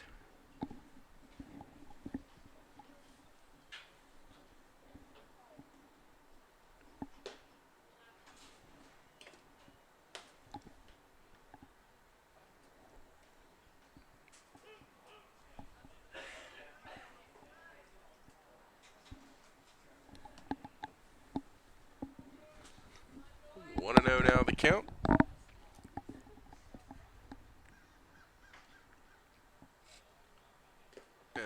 outside and gets away from Jarrett Johnson.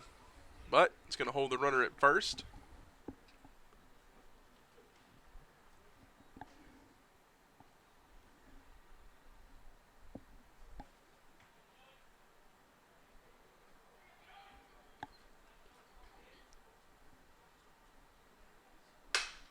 Smithers knocks that one in between the shortstop's legs. Yeah, shortstop didn't really attack it. He just waited for the ball to get to him. That's something that they don't really coach you to do. They want you to go out there. That way you can determine how you want to scoop that ball up on a hop. If you wait on it, you're waiting for the ball to dictate what it's going to do. And that one, he just kind of pulled up his glove and it scooted right through. And nice little break for the Pacers. Pacers who are leading 10-7 now on 6 hits to their 12. And they'll flip the lineup, and Bonilla's going to head up to bat now. Bonilla tripled in his last at bat, which was earlier this inning.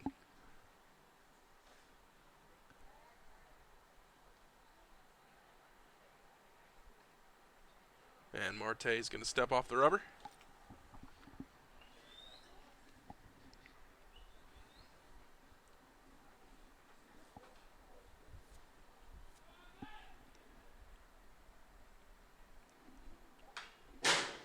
Big swing from Bonilla. Fouls that one off at the back side of the plate.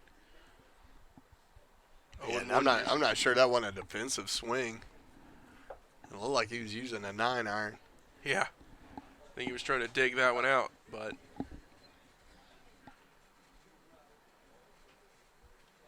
so 0-1 the count. Marte throws.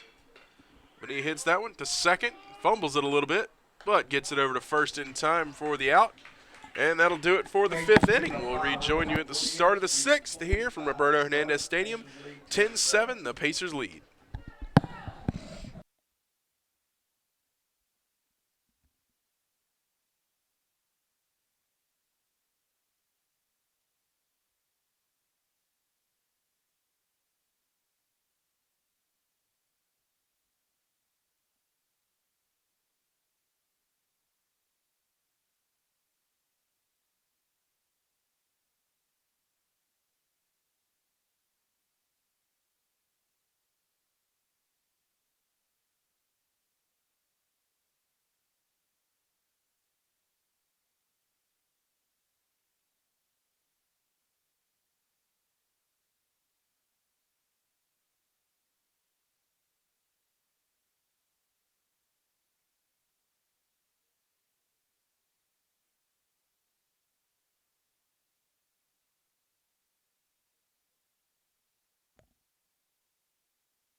And things ready to get started here at the top of the 6th. Aragon still on to pitch for the Pacers.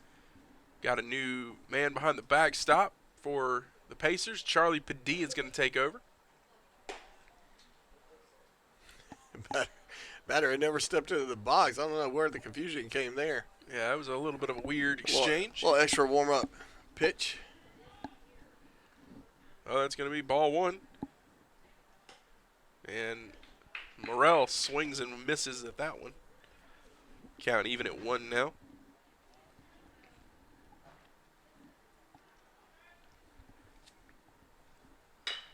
And that one is fair to third. Langster over to first. And Pereira makes the catch, and that's going to be out number 1. Good thing Pereira is long and lanky as the throw pulled him towards right field. He's able to keep his toe, like the edge of his toe on the bat. Left fielder, Adam Martin. Now bring up Adam Martin to the plate for the Lions.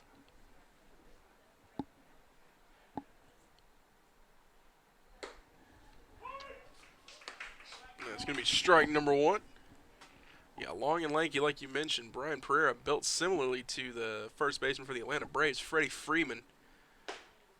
And that's strike 2 there. Both big, tall guys able to scoop those balls out of the dirt for being as tall as they are, making those long, athletic plays over at first. Going to go out on a limb and say Freeman makes a little more money. Probably. Big swing and a miss there for a nice strikeout by Aragon there. Aragon looking much more crisp than he was there at the start of that 5th inning. Yeah, and Coach Thomas is, and his staff is, faced with the challenge of keeping these guys focused on this game at hand. Again, not to take away from Paine College, but nobody's expecting them to win this game. Maybe they think that, or in their mind, I would hope they're coming in here to win. But you look at the history of this matchup, it's dominated by the Pacers, and for the Pacer players, none of these guys have ever lost to Paine. So they could easily lose their focus. And I heard Kenny Thomas a little bit earlier kind of encouraging them in a very animated kind of way to get back in this game. Nice shot to left field. He's not going to move very far. Mitchell Price will squeeze that one pretty easy for out number 3. And a 1-2-3 inning just with a doctor order for the Pacer defense, and we'll head into the bottom of the 6th.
And things set to get started here in the second half of inning number 6. Westerberg leading off for the Pacers. And strike 1 for Marte.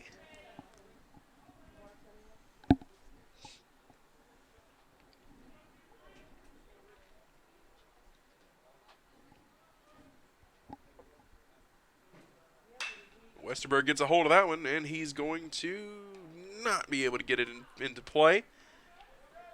That out going to the right fielder. Yeah, he was cheating in a little bit. I don't know if that was something that he had scouted, or I guess, you got a bigger pitcher. Maybe he's got a little bit more heat on his fastball, so he's counting on the Pacers not catching up to it. But he only had to take a few. At first, when it came off his bat, I thought, oh, that might be in the gap. Yeah, that's what I was thinking too. I was thinking it was going to land right there in the gap between center and right, but There's literally almost 40 yards between him and the foul line in right field, so he's not counting on anybody going down that line. we better hope no one does, because like you mentioned, that's a lot of space out there. It's going to be a lot of running for whoever hits it. Especially if it's a guy like Price who can already turn a single into a double with ease. You're correct. You were right about that. The boy's fast. He's quick.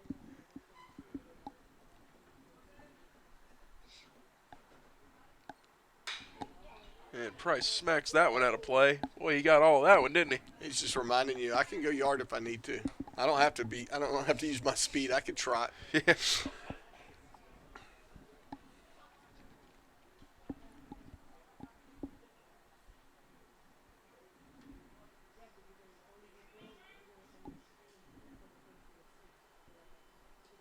That ball in the dirt and off the shin pads of the home plate umpire. He's catching a breather right now. Don't rub it. Don't rub it. Don't let anybody see you hurt. And right now, he's just trying to catch his breath. Yeah, he's got the hands on the hips. Yep. He might have just shared with the batter. I can't see right now. So, good luck. Mitchell Price. These next couple ones are going to be walks. 2-2 is your count. 1 out. Here in the bottom of the 6th. Pacers lead 10-7.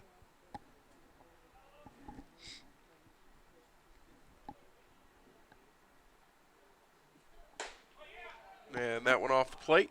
Ball number 3, I believe. Yeah, that'll fill up the count. 3-2.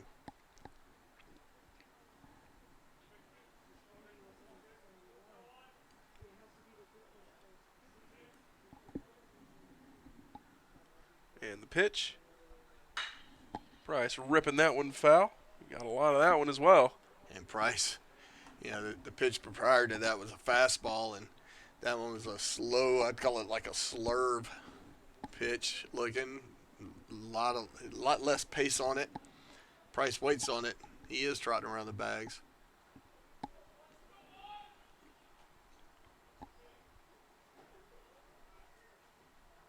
And Marte's going to step off the rubber.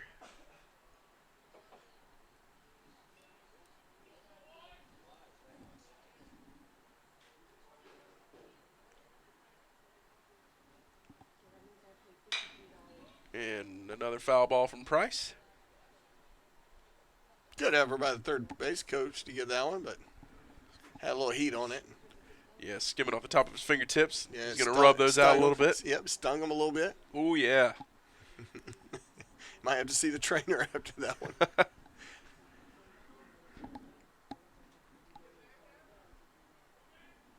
Might be shedding one tear.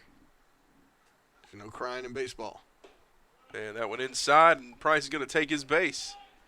That's going to bring up Padilla to the plate. And this will be Padilla's first at-bat. The catcher, number 16, Charlie Padilla. Padilla coming in for Zach Moon, who had a good day at the plate.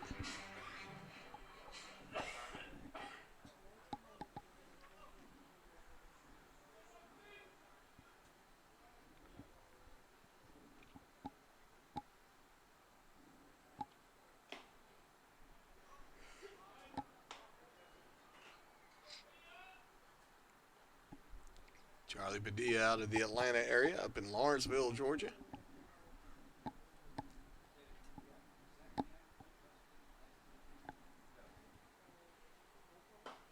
And a big swing and a miss on that one. 1-1 now the count.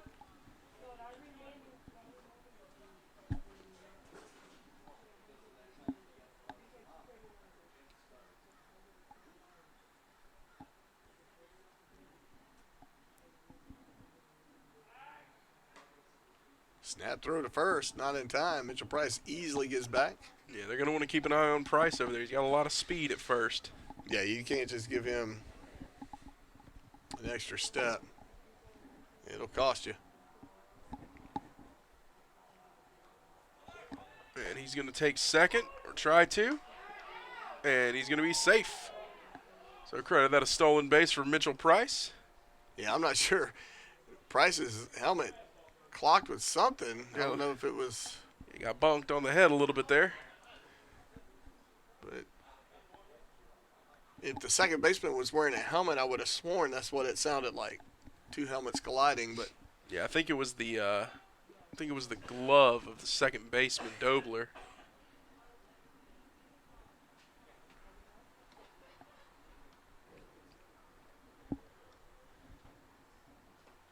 And that one in the dirt. Ball 3. Or ball 2, excuse me.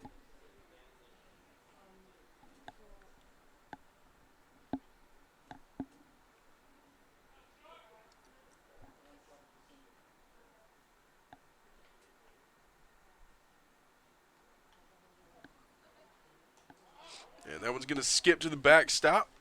Price will trot down to third.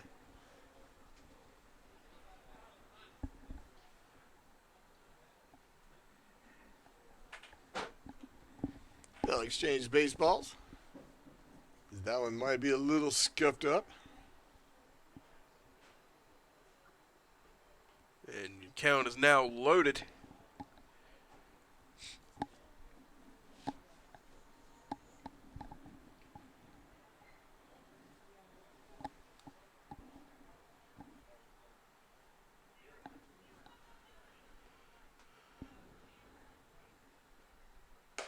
And that one's off the plate, and Padilla will head to first.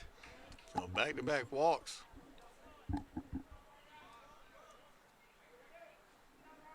First baseman Brian Barrera. Now I'll bring up Brian Pereira to the plate for the Pacers.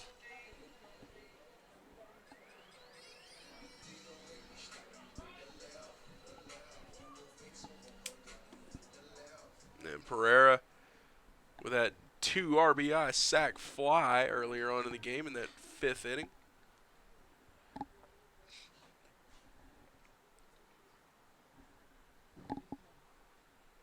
And he gets a hold of that one, rips it into right field, and that's going to be fair. And Price is going to score, and that'll bring Padilla to third, and Pereira is in at second. And there, like we said, Pereira ripped it right into that gap in foul territory between the right fielder and the foul line, and he was nowhere near it. Yeah, if you're playing right field, I don't think you want a 40-yard distance between you and the foul line when you got a lefty at bat, especially one like Pereira with some pop. Number 12, Alex Mills. I was going to bring up Alex Mills to the plate with a runner on third. Pacers lead 11-7 now on 7 hits to the Lions 12. Lions with 2 errors, costly errors at that.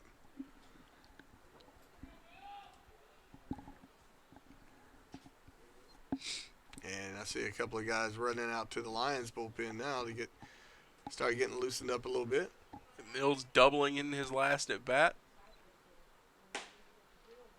And that'll be strike 1.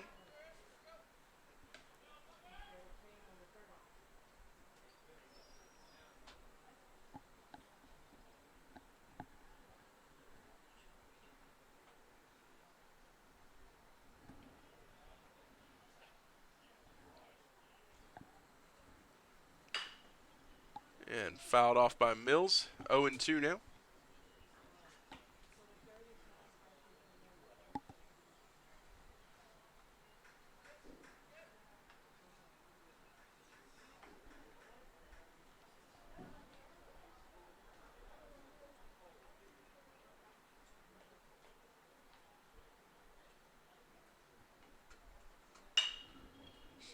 And that one's going to be out of play by Mills.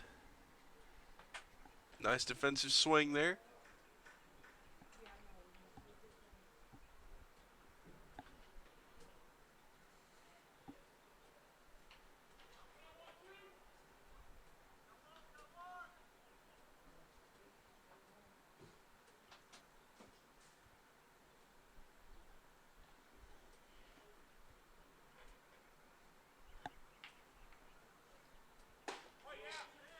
And inside for ball number 1. 1-2 the count now. 2 on, 1 out.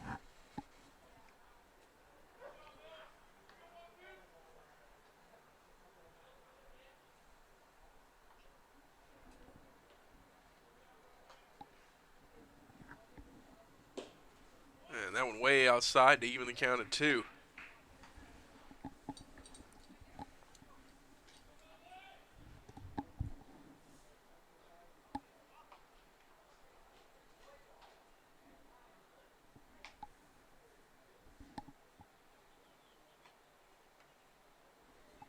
Yeah, Marte having a hard time in this location. Yeah, struggling a bit in his command. He's finding this. It looks like he's doing the typical overthrowing the ball, just trying too hard to throw it. Just trust your mechanics. Let the ball release the ball. Let the ball do what it's designed to do. Don't try to force it to do anything. Yeah, that's what's important to remember for a lot of these younger pitchers. Well, and you get stuck in a bind like this, it's hard not to just try to throw everything past them. That's a good-looking pitch there. Third baseman able to range over to get it. Yeah, nice play by Fentress Henderson there to get that one out of play. And that'll be the second out. As now, Ty Ammerman's going to come up to play. To the plate, excuse me.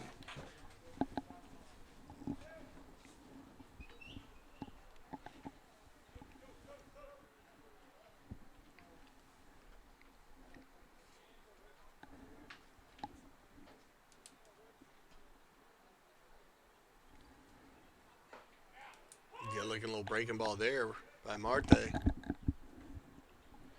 And that's going to make the count 0-1. Runners on second and third for the Pacers. 2 outs. That one in the dirt. Even the count 1-1.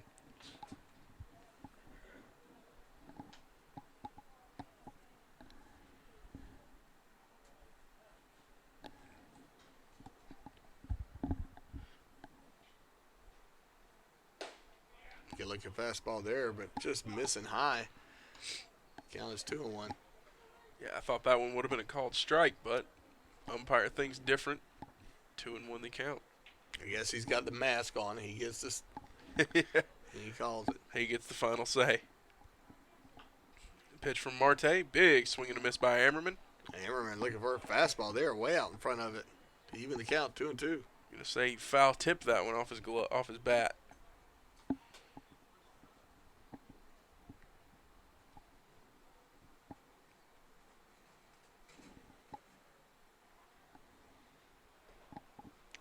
And losing the ball is Jaron Johnson, but able to find it before any runners cross the plate. Full count now with 2 outs, 2 men on.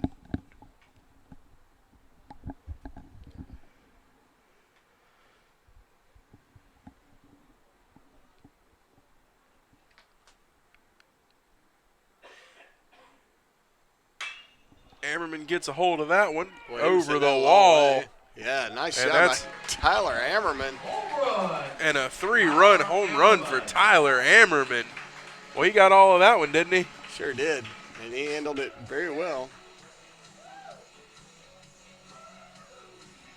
So that brings the score to 14-7 in favor of the Pacers.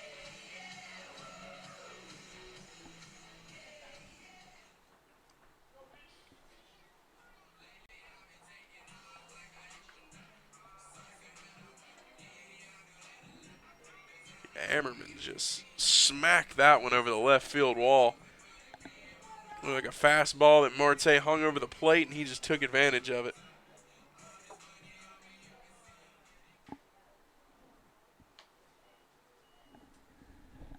Yeah, it was a good piece of hitting by Ammerman. And now Dalton Weeks to bat for Dave Langster. Pitch hitting, number 44, Dalton Weeks.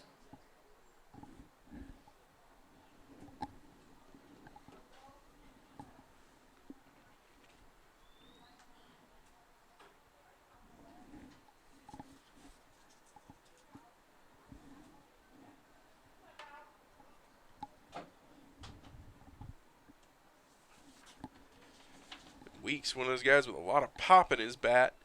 Hasn't really gotten a chance to flex it that much for the Pacers this season, but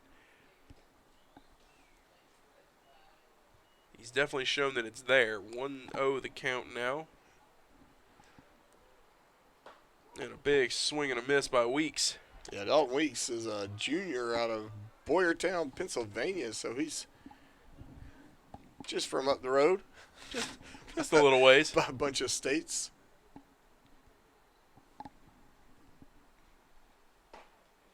And that one missing inside. 2-1 now.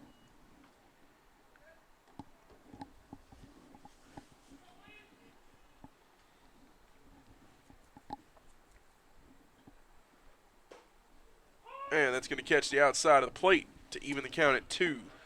Coach Mark Vanderslice from the basketball team. They're getting ready for a big matchup with Augusta University this afternoon, or this evening. That'll be a nice game to watch. Good to see him out here supporting the baseball team. That ball lifted high into center field.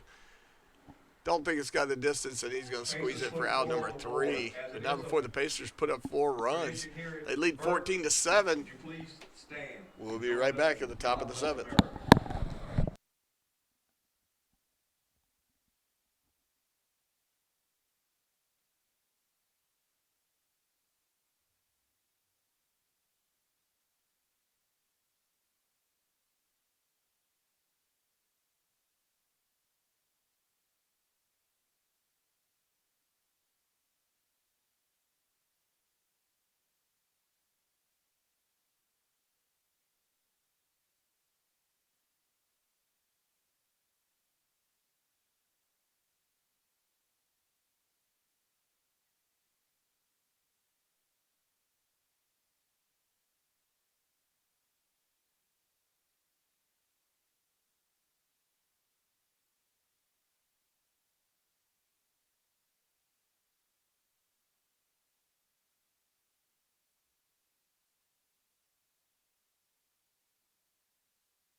And welcome back, everyone. A couple of defensive changes out there for the Pacers. Joey Smithers is going to be at short now, bringing in Sky Mercado to play second, but Christian Aragon's still on the hill for the Pacers.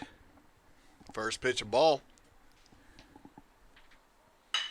High shot back up Aragon's way. All the way out to center field. Easily played, but nice hitting to start the Lions off. Yeah, Guzman now 3 for 4 on the day, and the Lions have been really attacking that gap between second and short. They've been hitting it right up the middle all day. Seems like that's where at least half of their hits have gone to, right up the middle there.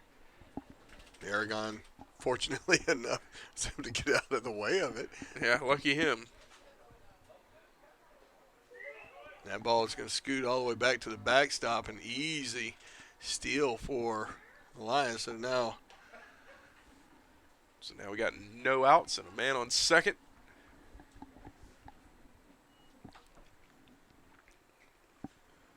Not sure what's going on here. Oh, they're going to send him back.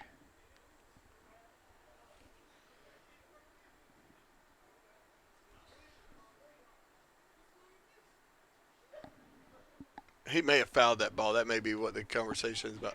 Yeah, I believe that's what's going on. The third base coach is saying he swung and missed.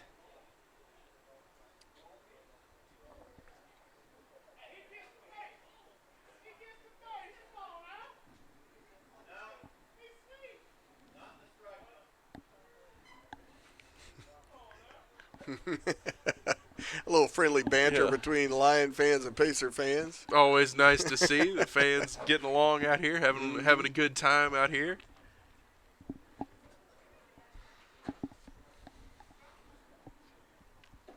And a big hack, but coming up empty was Randall Quarles on that one. And that's 0-2 now.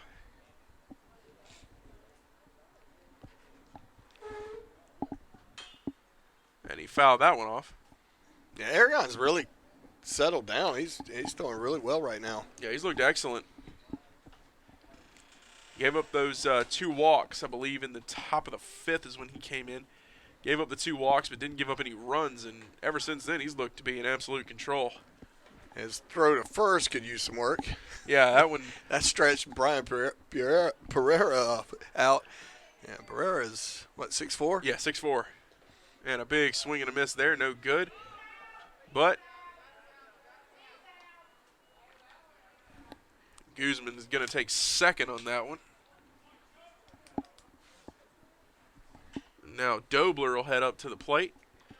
The conventional double play is out of play now. Brad Dobler.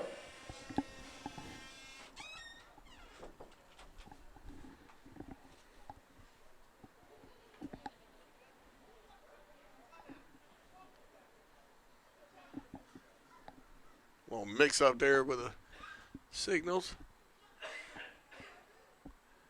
Padilla being wide is going out there and getting on the same page with his pitcher, making sure that they're thinking the same thing. A little bit of bantering going on between the coach of the Lions and the field ump. That one high. 2-0 the count now.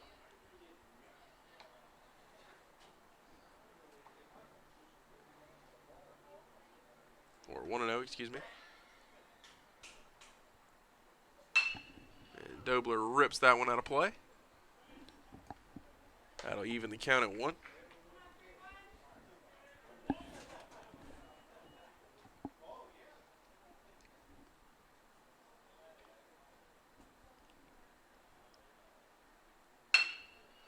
And Dobler hits that one, and that's off Smithers' glove. But Price in there to make the save to hold Guzman at third. Now runners on the corners with 1 out here in the top of the 7th.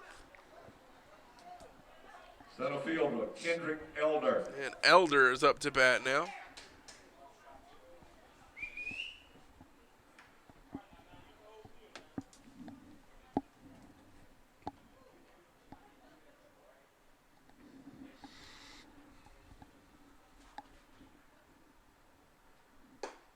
And that one high from Aragon, 1-0. And just like that, I said that about Aragon, but now he's, I guess, with the runners on the corners, 1 out. See how he handles this pressure. Yeah, it can be a little intimidating. They're sitting on a 7-run lead. Got to feel good about that. That ball sails high.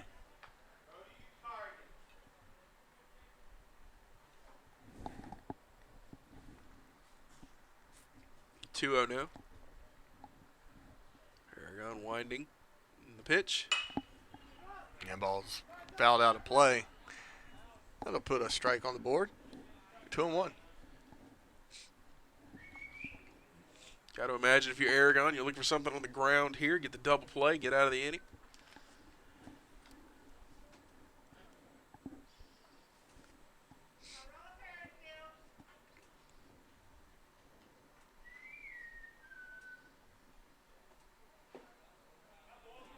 And missing inside that time, 3-1 now.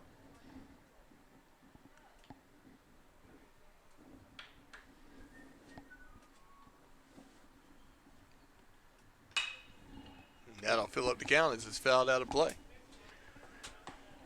Into the picnic area.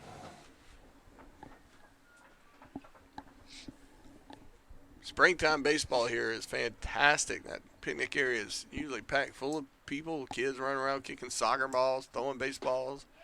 You look at pitch there, but just missing, and that'll fill up the bases. Yeah, it's beautiful spring weather out here in Aiken, South Carolina. Heck, our winter hasn't been bad. Those 2 weeks were brutal. Yeah, the 2 weeks. 2 weeks of winter that we had. It almost got down to 40. I think our bug situation is going to be insane this spring. Yeah, I'm looking forward to it. Mosquitoes might be able to carry you off this year. I think they had to disappear for too long. Good looking pitch there, catching the outer edge of the plate. Nice pitch by Aragon, 0-1. You would imagine he's still going to look for the grounder. He wants to keep it low. That one a little too low. Coach Thomas's wife out there giving him some good pitch loving. She liked it. 1-1 is the count. And he's going to step off the rubber.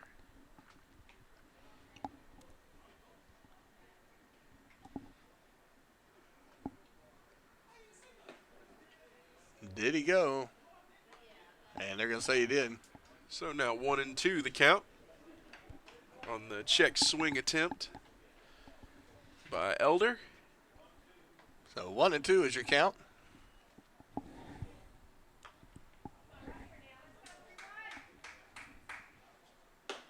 And that one high. Count even at 2.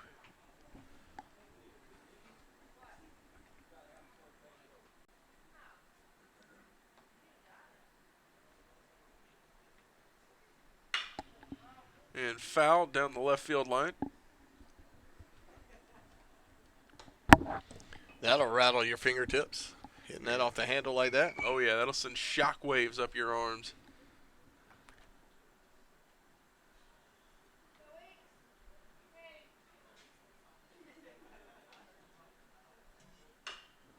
And another foul to the left field side. Yeah, it's a good battle from the batter, just trying to keep anything from getting by him called strike. Yeah, Elder's doing good here, giving off a lot of good defensive swings.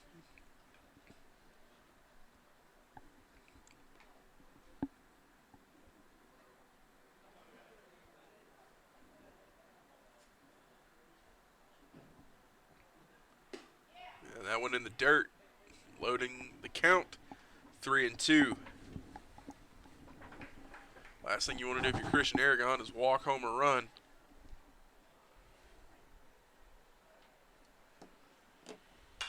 And he'll foul that one off. Great at bat from Elder here. Elder has an unorthodox stance.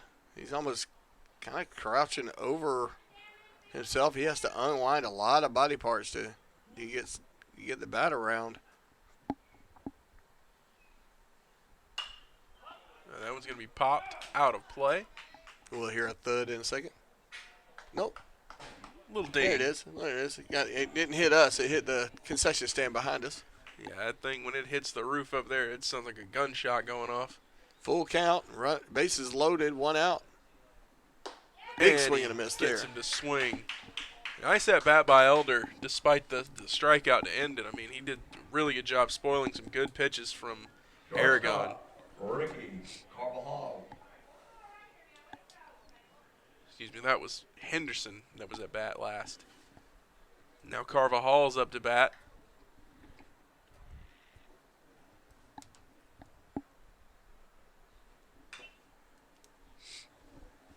He'll foul that one off, 0-1.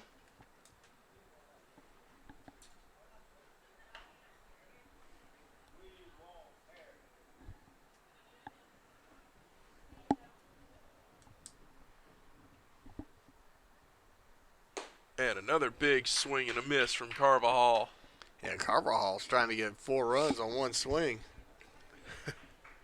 Well, when you're down by 7 runs, you got to do what you got to do, but sometimes it might be better to manufacture than to get it all at once. Well, you got 2 outs. Every 2-out rally starts with 2 outs.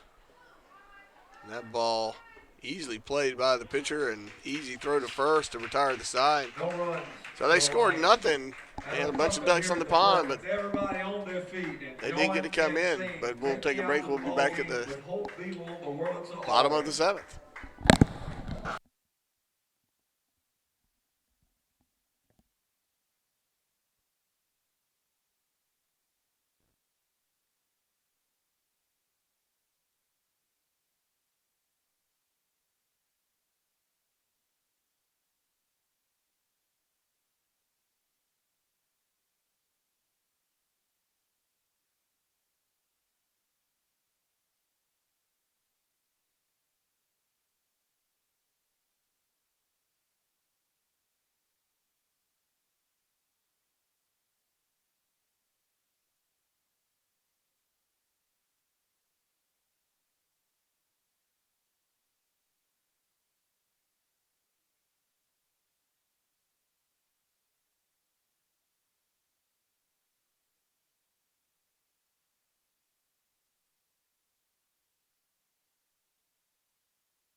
And welcome back, everyone, to Roberto Hernandez Stadium. Pitching change for the Lions of Paine. Evan Krenz is now on. He'll face Joey Smithers to start off the bottom of the 7th. And a first pitch strike for Evan Krenz. Nice pitch on that one. Off speeder, right over the heart of the plate, but just died on Smithers. Never had a chance for that one.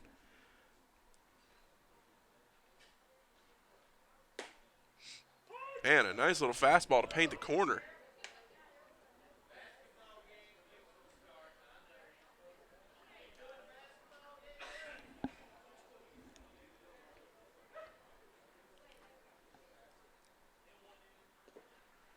And that one's going to be in the dirt for ball number 1. 1-2 your count.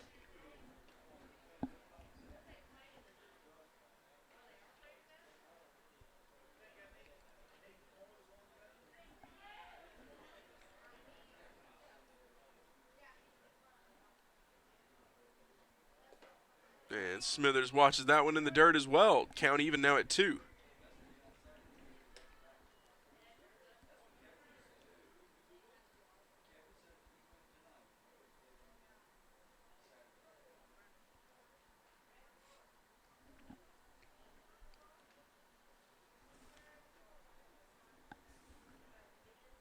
And that one outside. Count full.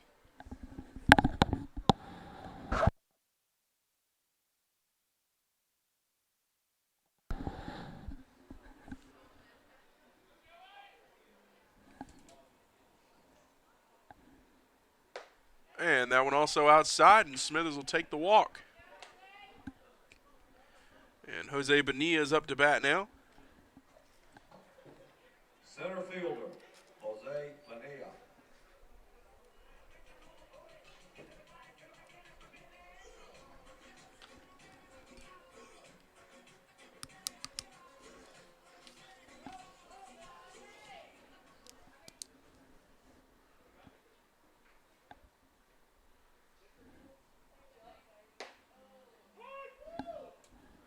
And that one inside for, or no, that's actually gonna be a strike. Okay. 0-1 your count. Pardon me there, got a little bit tripped up. And that one will be outside for ball number 1. Count even.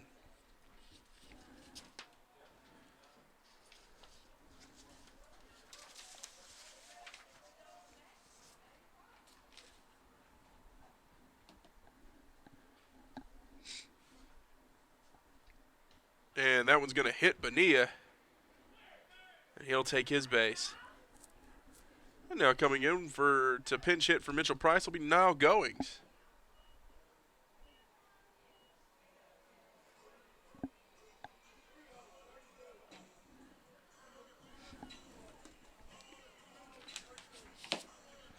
Goings having a nice season, hitting 467. Now, He's got 7 hits in 15 appearances.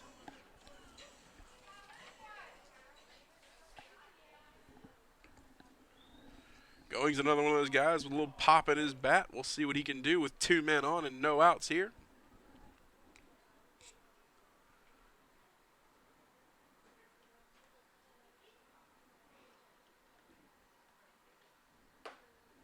And that one just brushing the corner for strike number 1.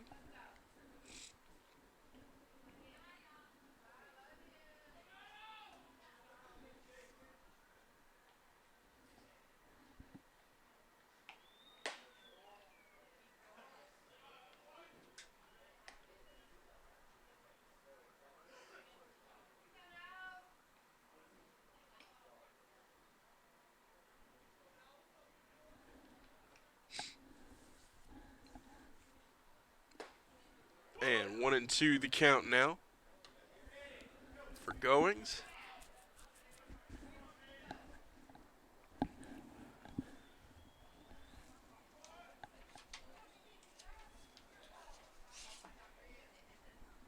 Kren's making some nice pitches here. Goings getting contact on that one, but foul.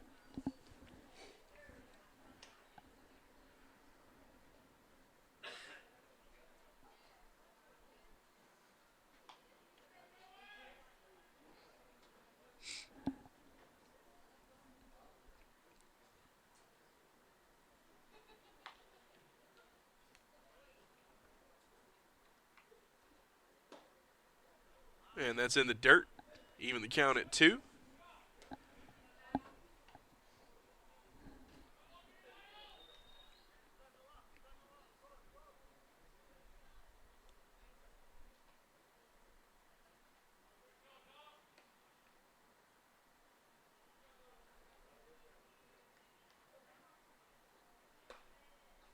And that one also off the plate.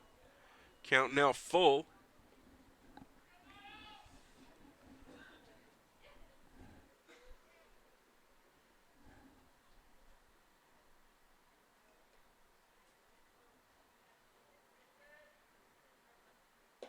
And that one low, and Goings will take the walk, and the bases are going to be loaded for Mitchell Price. Noticed I misspoke. Westerberg was who Goings was pinch hitting for in that at bat. So Price will come on now with the bases loaded. And we saw what kind of damage he can do with men on early in the first inning with that 2-run shot over the left field wall. Mitchell Price. So it'll be interesting to see how he approaches this at bat and how Krenz is going to pitch to him.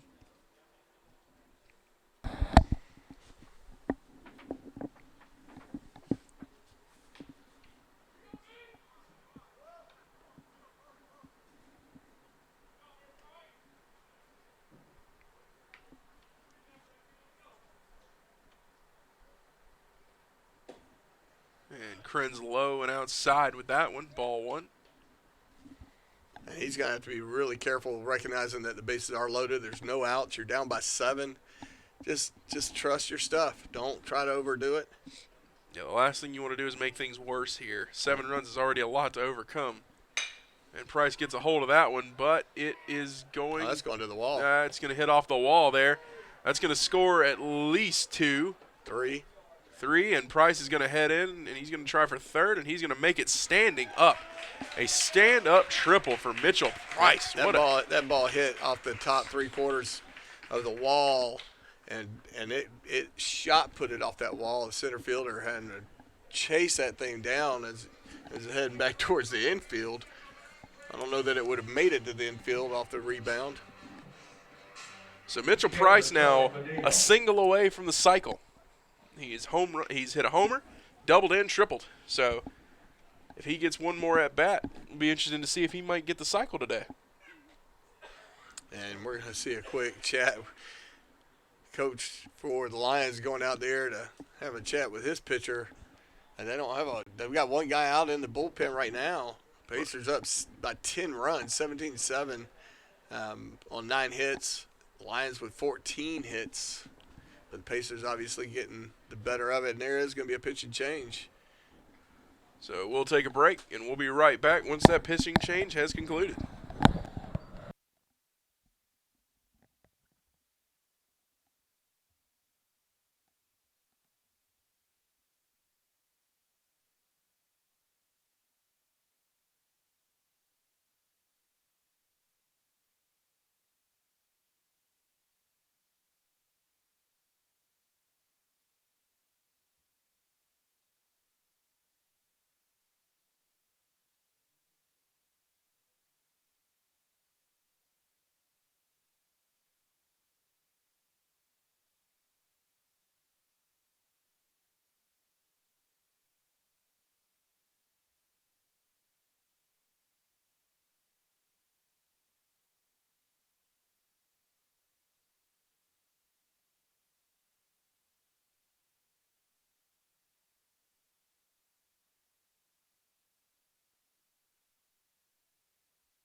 And welcome back, everyone. Pacers now leading 17-7. At a pitching change for the Lions. Zach Rader on the mound now. Padilla with a grounder to the catcher, or the pitcher, who tosses it over to first for the first out of the inning.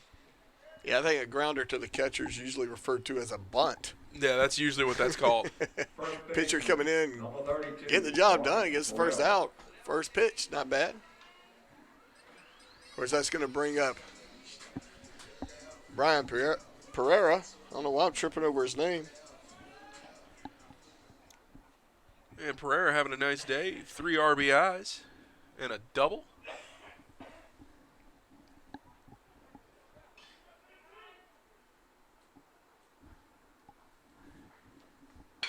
He gets a hold of that one.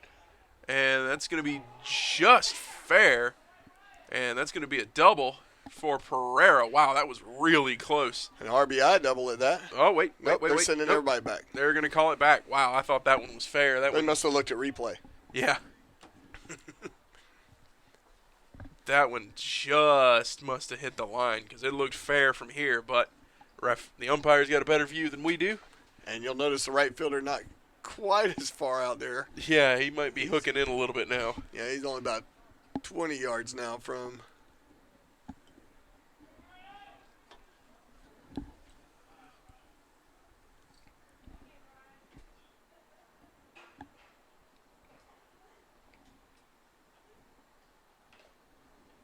Yeah, that's going to be fouled off. 0-2 now the count.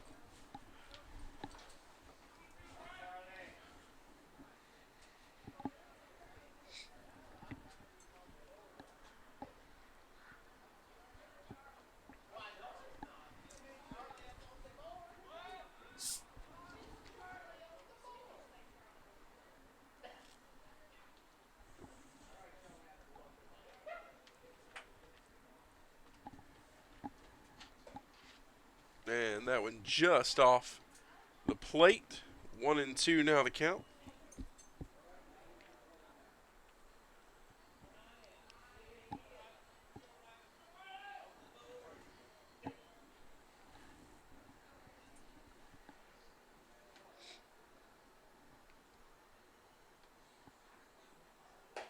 And that one's going to ring up Pereira looking.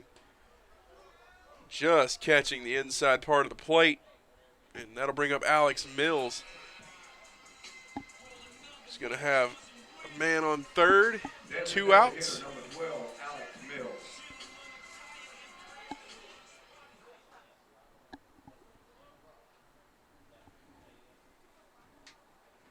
Mills 1 for 3 today with a double.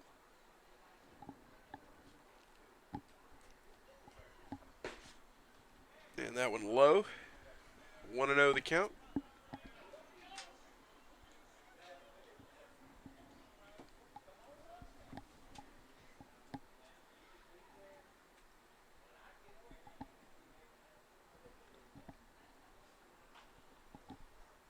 And Mills rocketing that one into left center. That should be 2 for Mills. And it will be. So Mills will get the RBI double. Yep, with a stand-up RBI double for Alex Mills. Excellent piece of hitting there for Alex Mills. There's 2 doubles today. A double-double. You could say. That's really good in basketball. That's amazing in It's basketball. actually really good in baseball too. I would submit. I would hazard a guess that that's probably pretty good. You can't really be too upset. You're a freshman making your first start. You get 2 doubles in one game.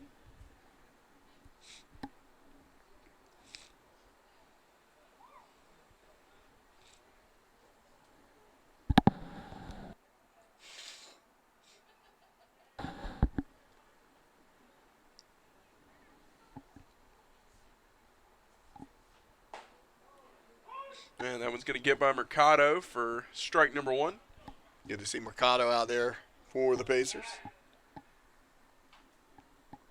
All the way down from New York. New York City. They're known for barbecue sauce, aren't they? Something like that.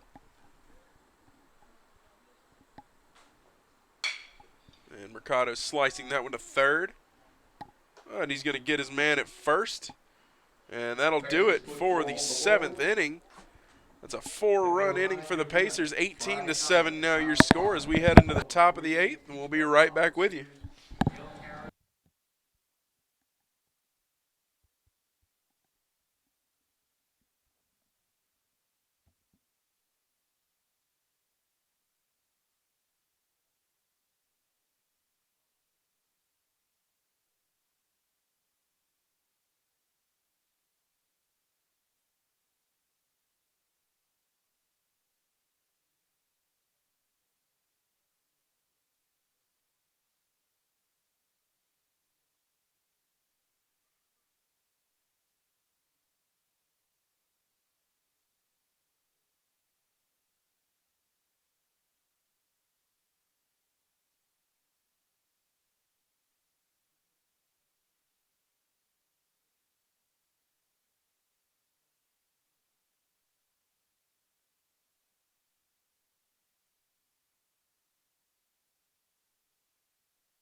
And welcome back, everyone.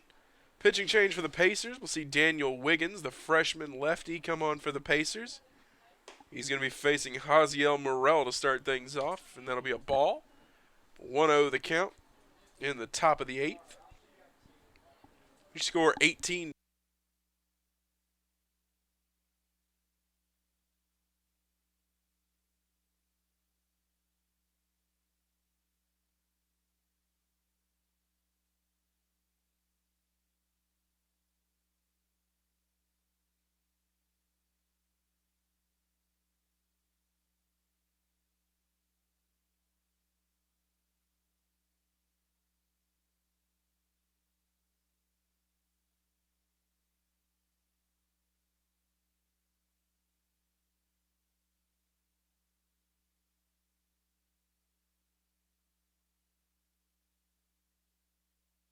Four.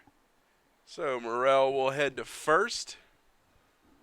And Padilla and Wiggins going to have a conversation out on the mound. Padilla going to calm the freshman down. Left fielder, Adam Martin. Now Adam Martin to bat for the Lions.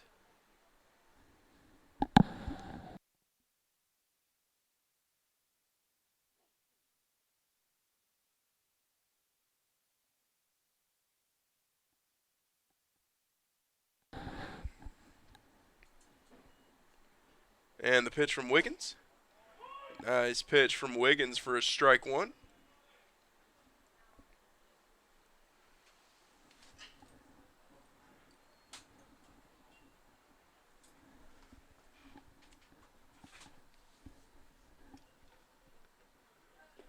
And that one's going to be low. Getting away from Padilla, but he's able to corral it before the runners advance.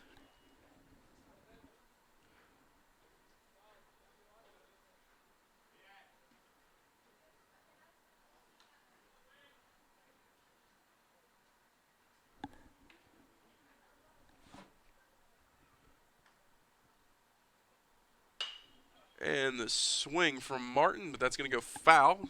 1-2 now. One on, no outs.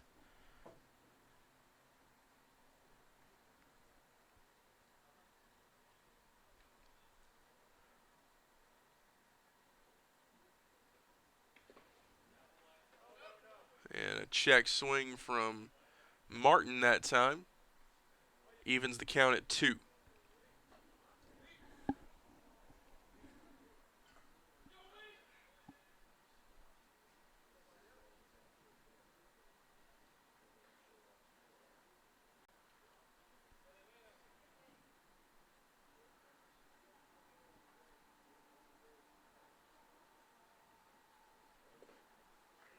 And that one in the dirt as well. Full count now for Wiggins.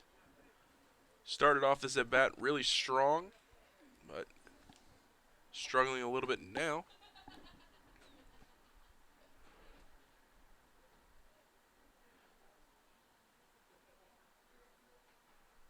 And the pitch. That's ripped into right field by Martin. And that'll be a single. Runners on first and second now. Johnson. And Padilla going to head out to the mound once again.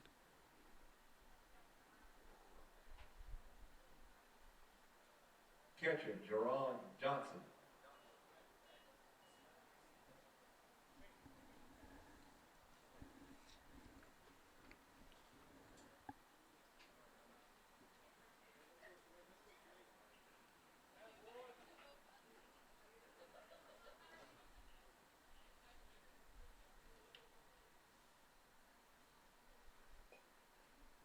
And the pitch from Wiggins. That'll be a strike. 0-1.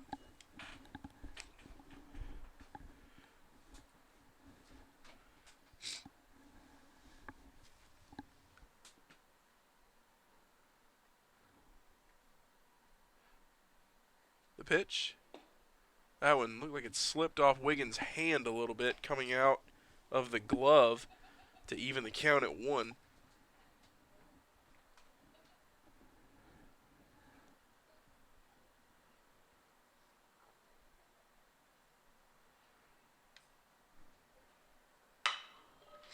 To short. No play at second or third. That's going to get out of Pereira's glove. That's going to score 1, and the runners are going to advance to second and third. Unfortunate error there for the Pacers.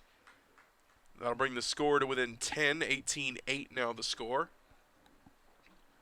And a rare error by Brian Pereira.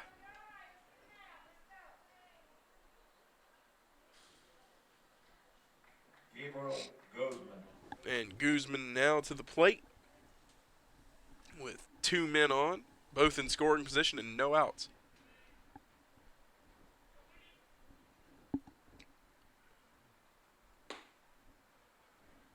And that's going to be a ball. First pitch.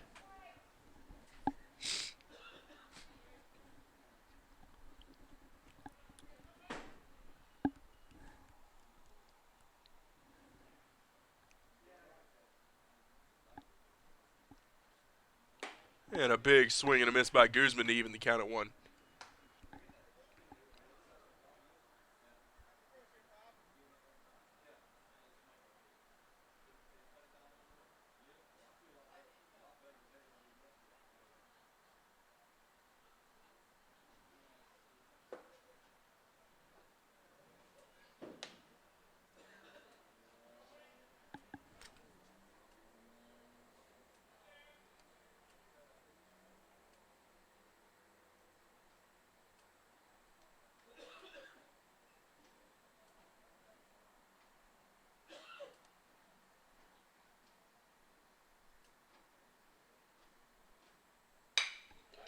And that's line between the gap in short and third. That's going to plate another. And going for home now is Johnson. That's going to score Johnson. And Guzman is going to advance to second. So that plates 2 for the Lions of Paine College.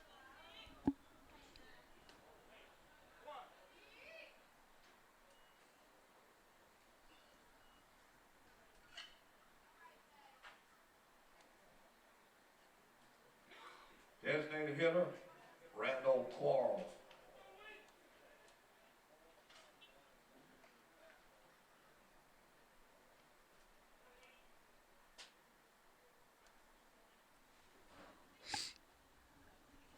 And that'll bring Quarles to the plate with a man on second. No outs. And the Lions within 8 now. 18-10 your score.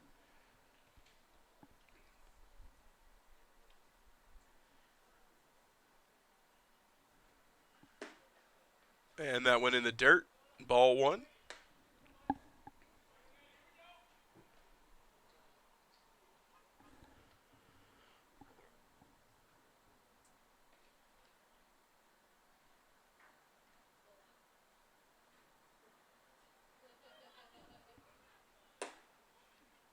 And that one is high. Ball 2. 2-0 now the count.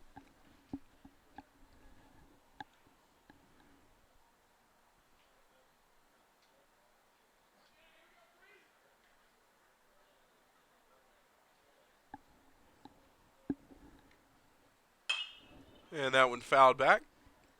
2-1.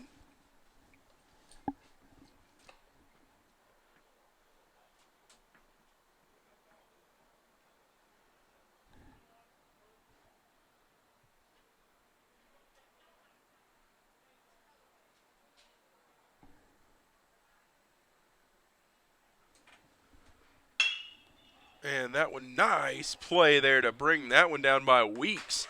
And a beautiful throw over to first to get the runner out. Nice effort by Dalton Weeks. Second baseman, Brad Dobler. And that'll bring up Dobler.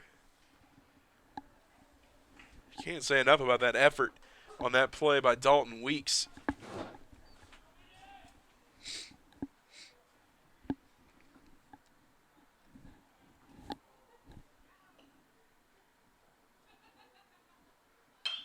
And Weeks is going to pop that one up.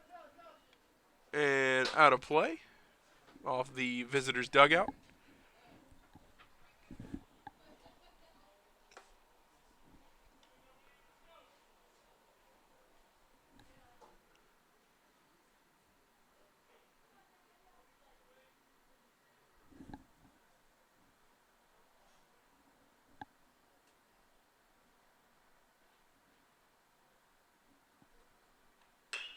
And fouled off again by Dobler. 0-2 the count.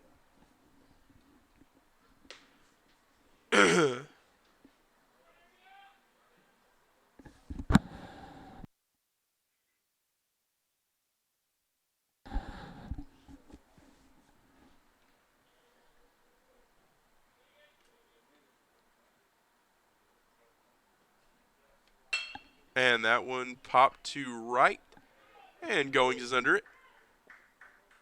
And the runner thought about tagging from second to third, but Goings got that one in quick enough. So that'll be 2 outs now. As Kendrick Elder comes to the plate.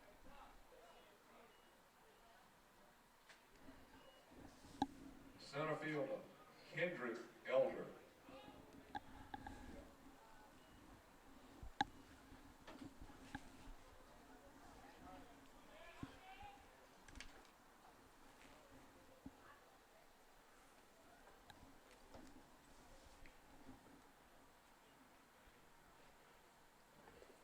And that one low and inside. That's going to get the runner to third.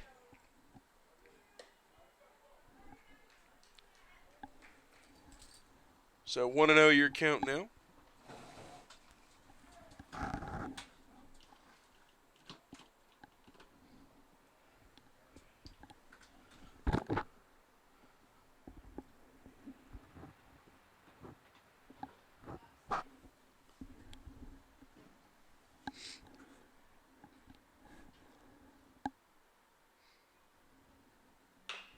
And ripping that one foul is Elder.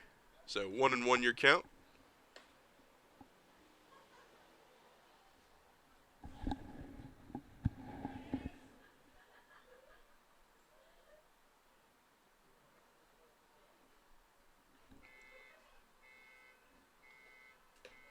And that one in the dirt. 2-1.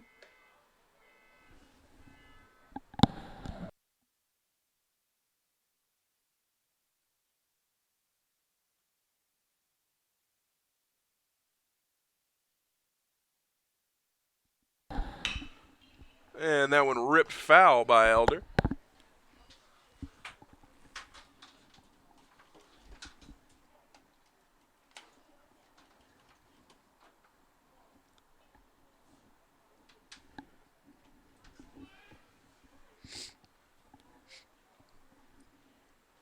Two and two the count. And that one is outside. So the count full now.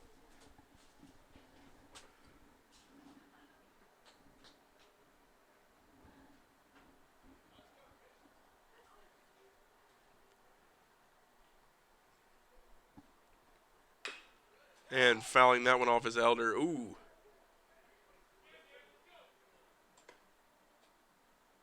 Well, that one hit him in the leg. Gonna walk that off. But he looks okay.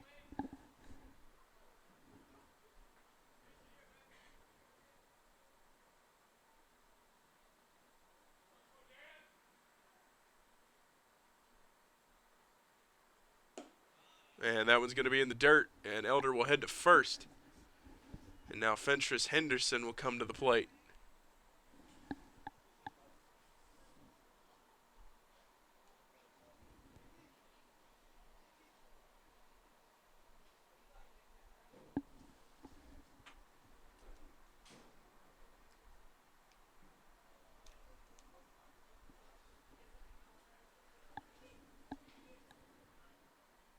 And I believe we're going to have ourselves a pitching change. So while the pitcher comes out and gets warmed up, we're going to take a brief break, and we'll be right back with you.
And things look ready to get started here from Roberto Hernandez Stadium in the bottom of the eighth, or the top of the eighth, excuse me.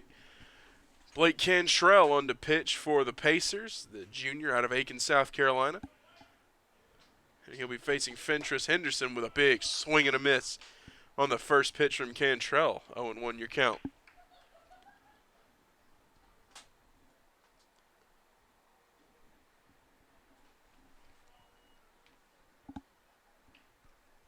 And another swing and a miss by Henderson.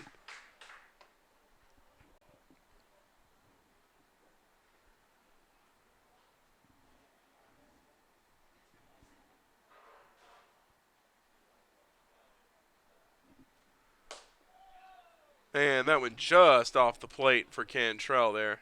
1-2 now.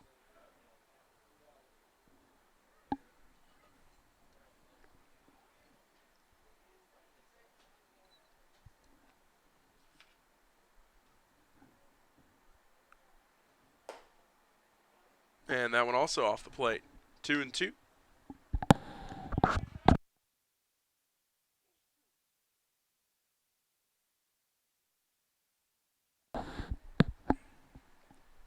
Cantrell winds up. And that one missing low. Count now full.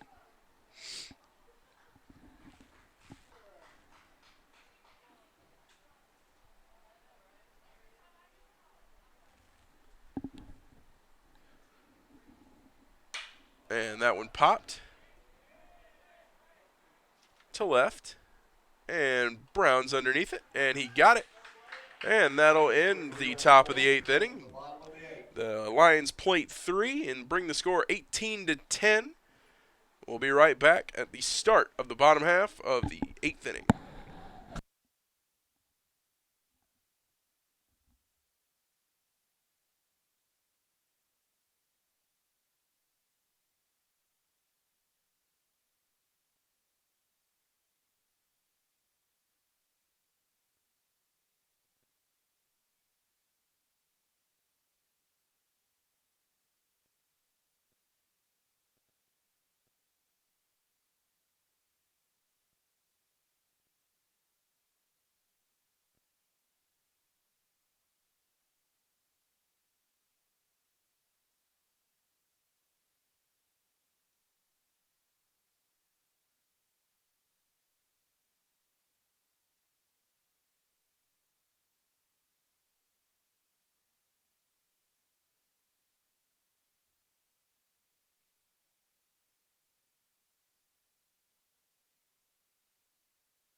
And welcome back, everyone.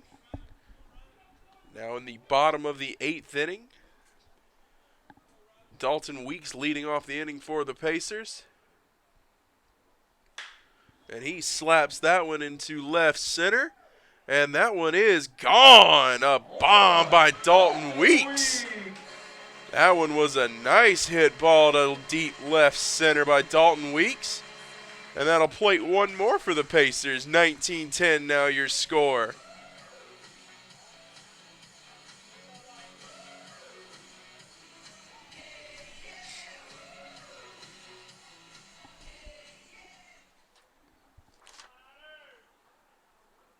Shortstop, number 9, Joey Smithers. It's going to be Dalton Weeks' 3rd home run of the season as Joey Smithers comes to the plate.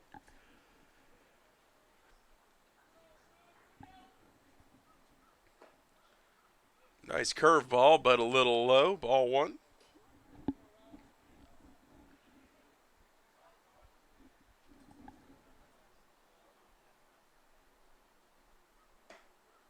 And that's going to catch the inside top corner of the plate. Or the outside top corner, excuse me. Count 1-1.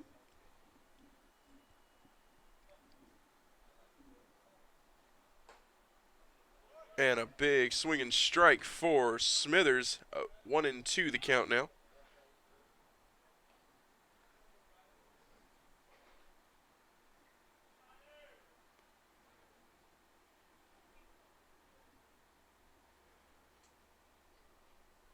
And that one's in the dirt. 2-2 the count.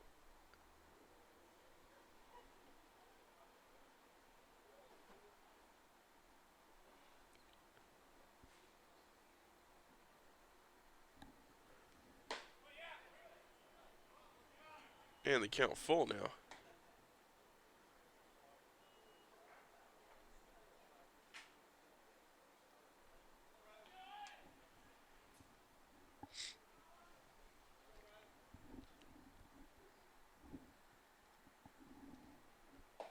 And a big swinging strikeout by Smithers.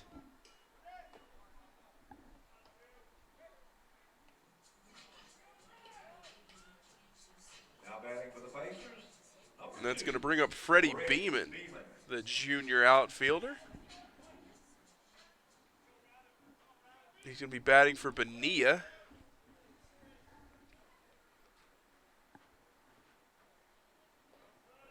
And that one's in the dirt. Ball one.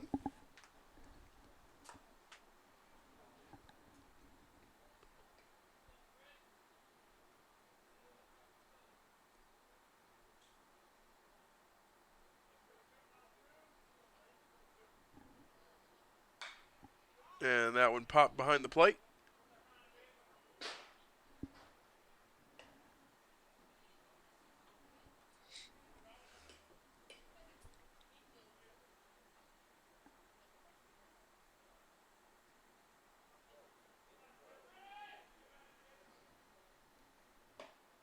And that one missing high. 1-1.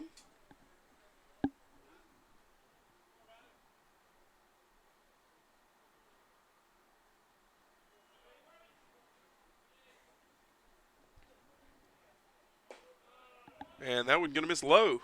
Now 2-1 your count.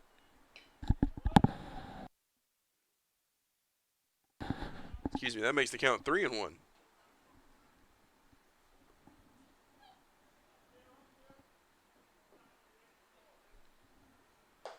And a big swing by Beeman. Comes up empty. Count is full.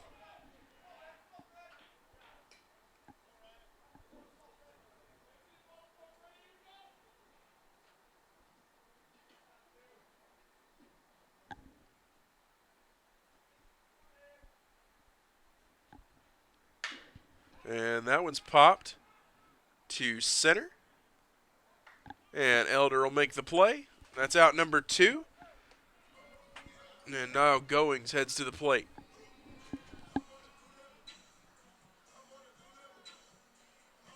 right fielder number 34, Al Goings.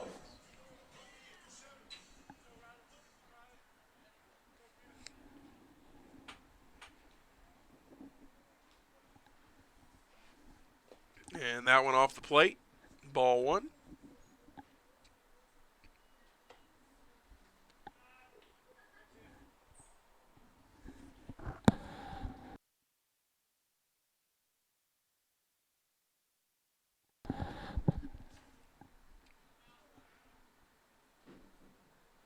And that's going to be inside, but for a strike to even the count at 1.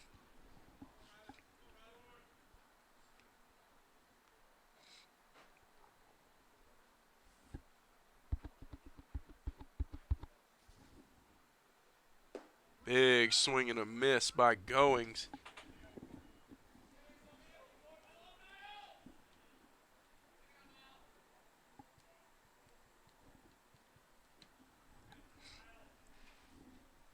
One and two. And Goings hits that one to third. And the play is made in foul territory. And that'll do it for the 8th inning. And the Pacers scoring one of the Dalton Weeks solo shot to left center.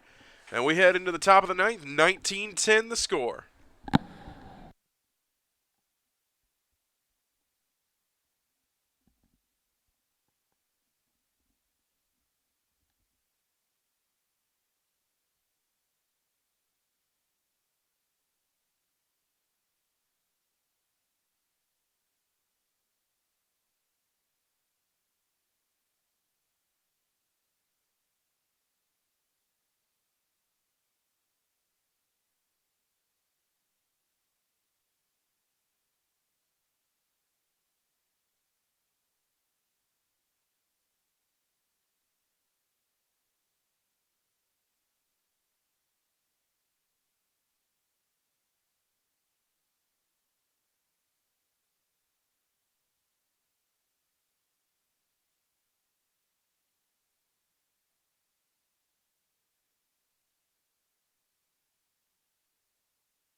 And things set to get started here in the ninth inning.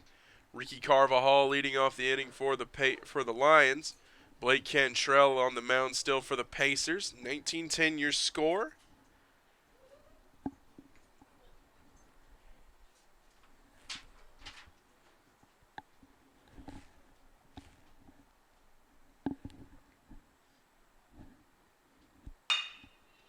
And that one rocketed to short. And Pereira's going to make the tag. Nice athletic play by Brian Pereira there at first to make that tag, even though the throw from Smithers pulled him off the bag. Excellent effort there by Pereira. And that'll bring up Haziel Morel, the first baseman for the Lions. One out.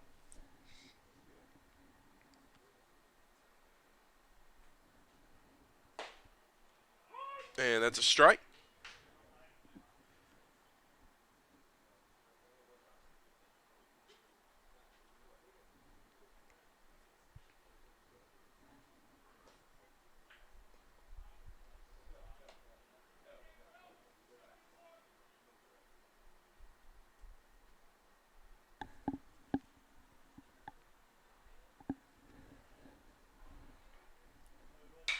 And popped out of play by Morel. And that brings the count to 0-2.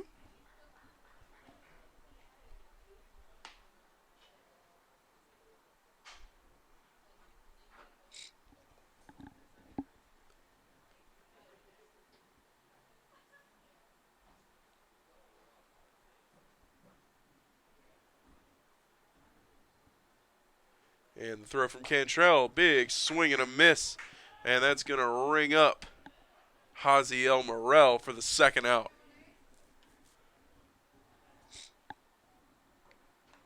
Left fielder, Adam Martin.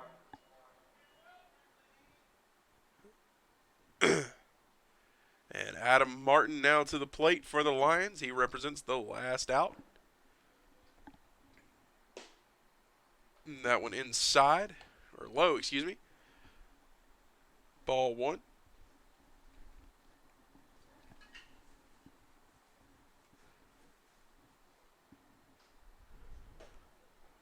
And that'll be a strike to even the count at 1.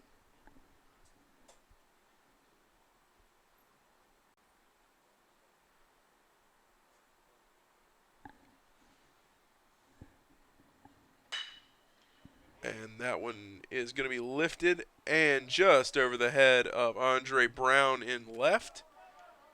So that'll be a double for Adam Martin.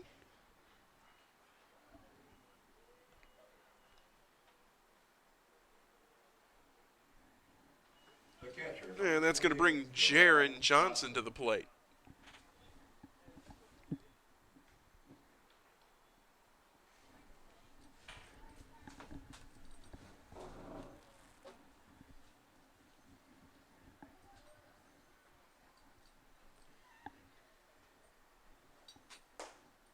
Inside to Johnson for ball one.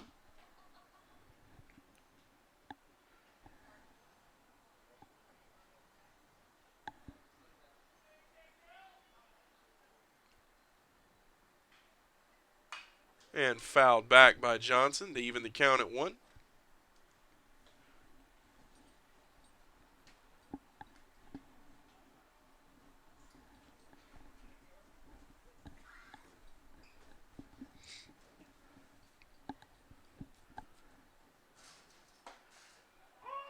And that's a called strike. 1-2 the count now.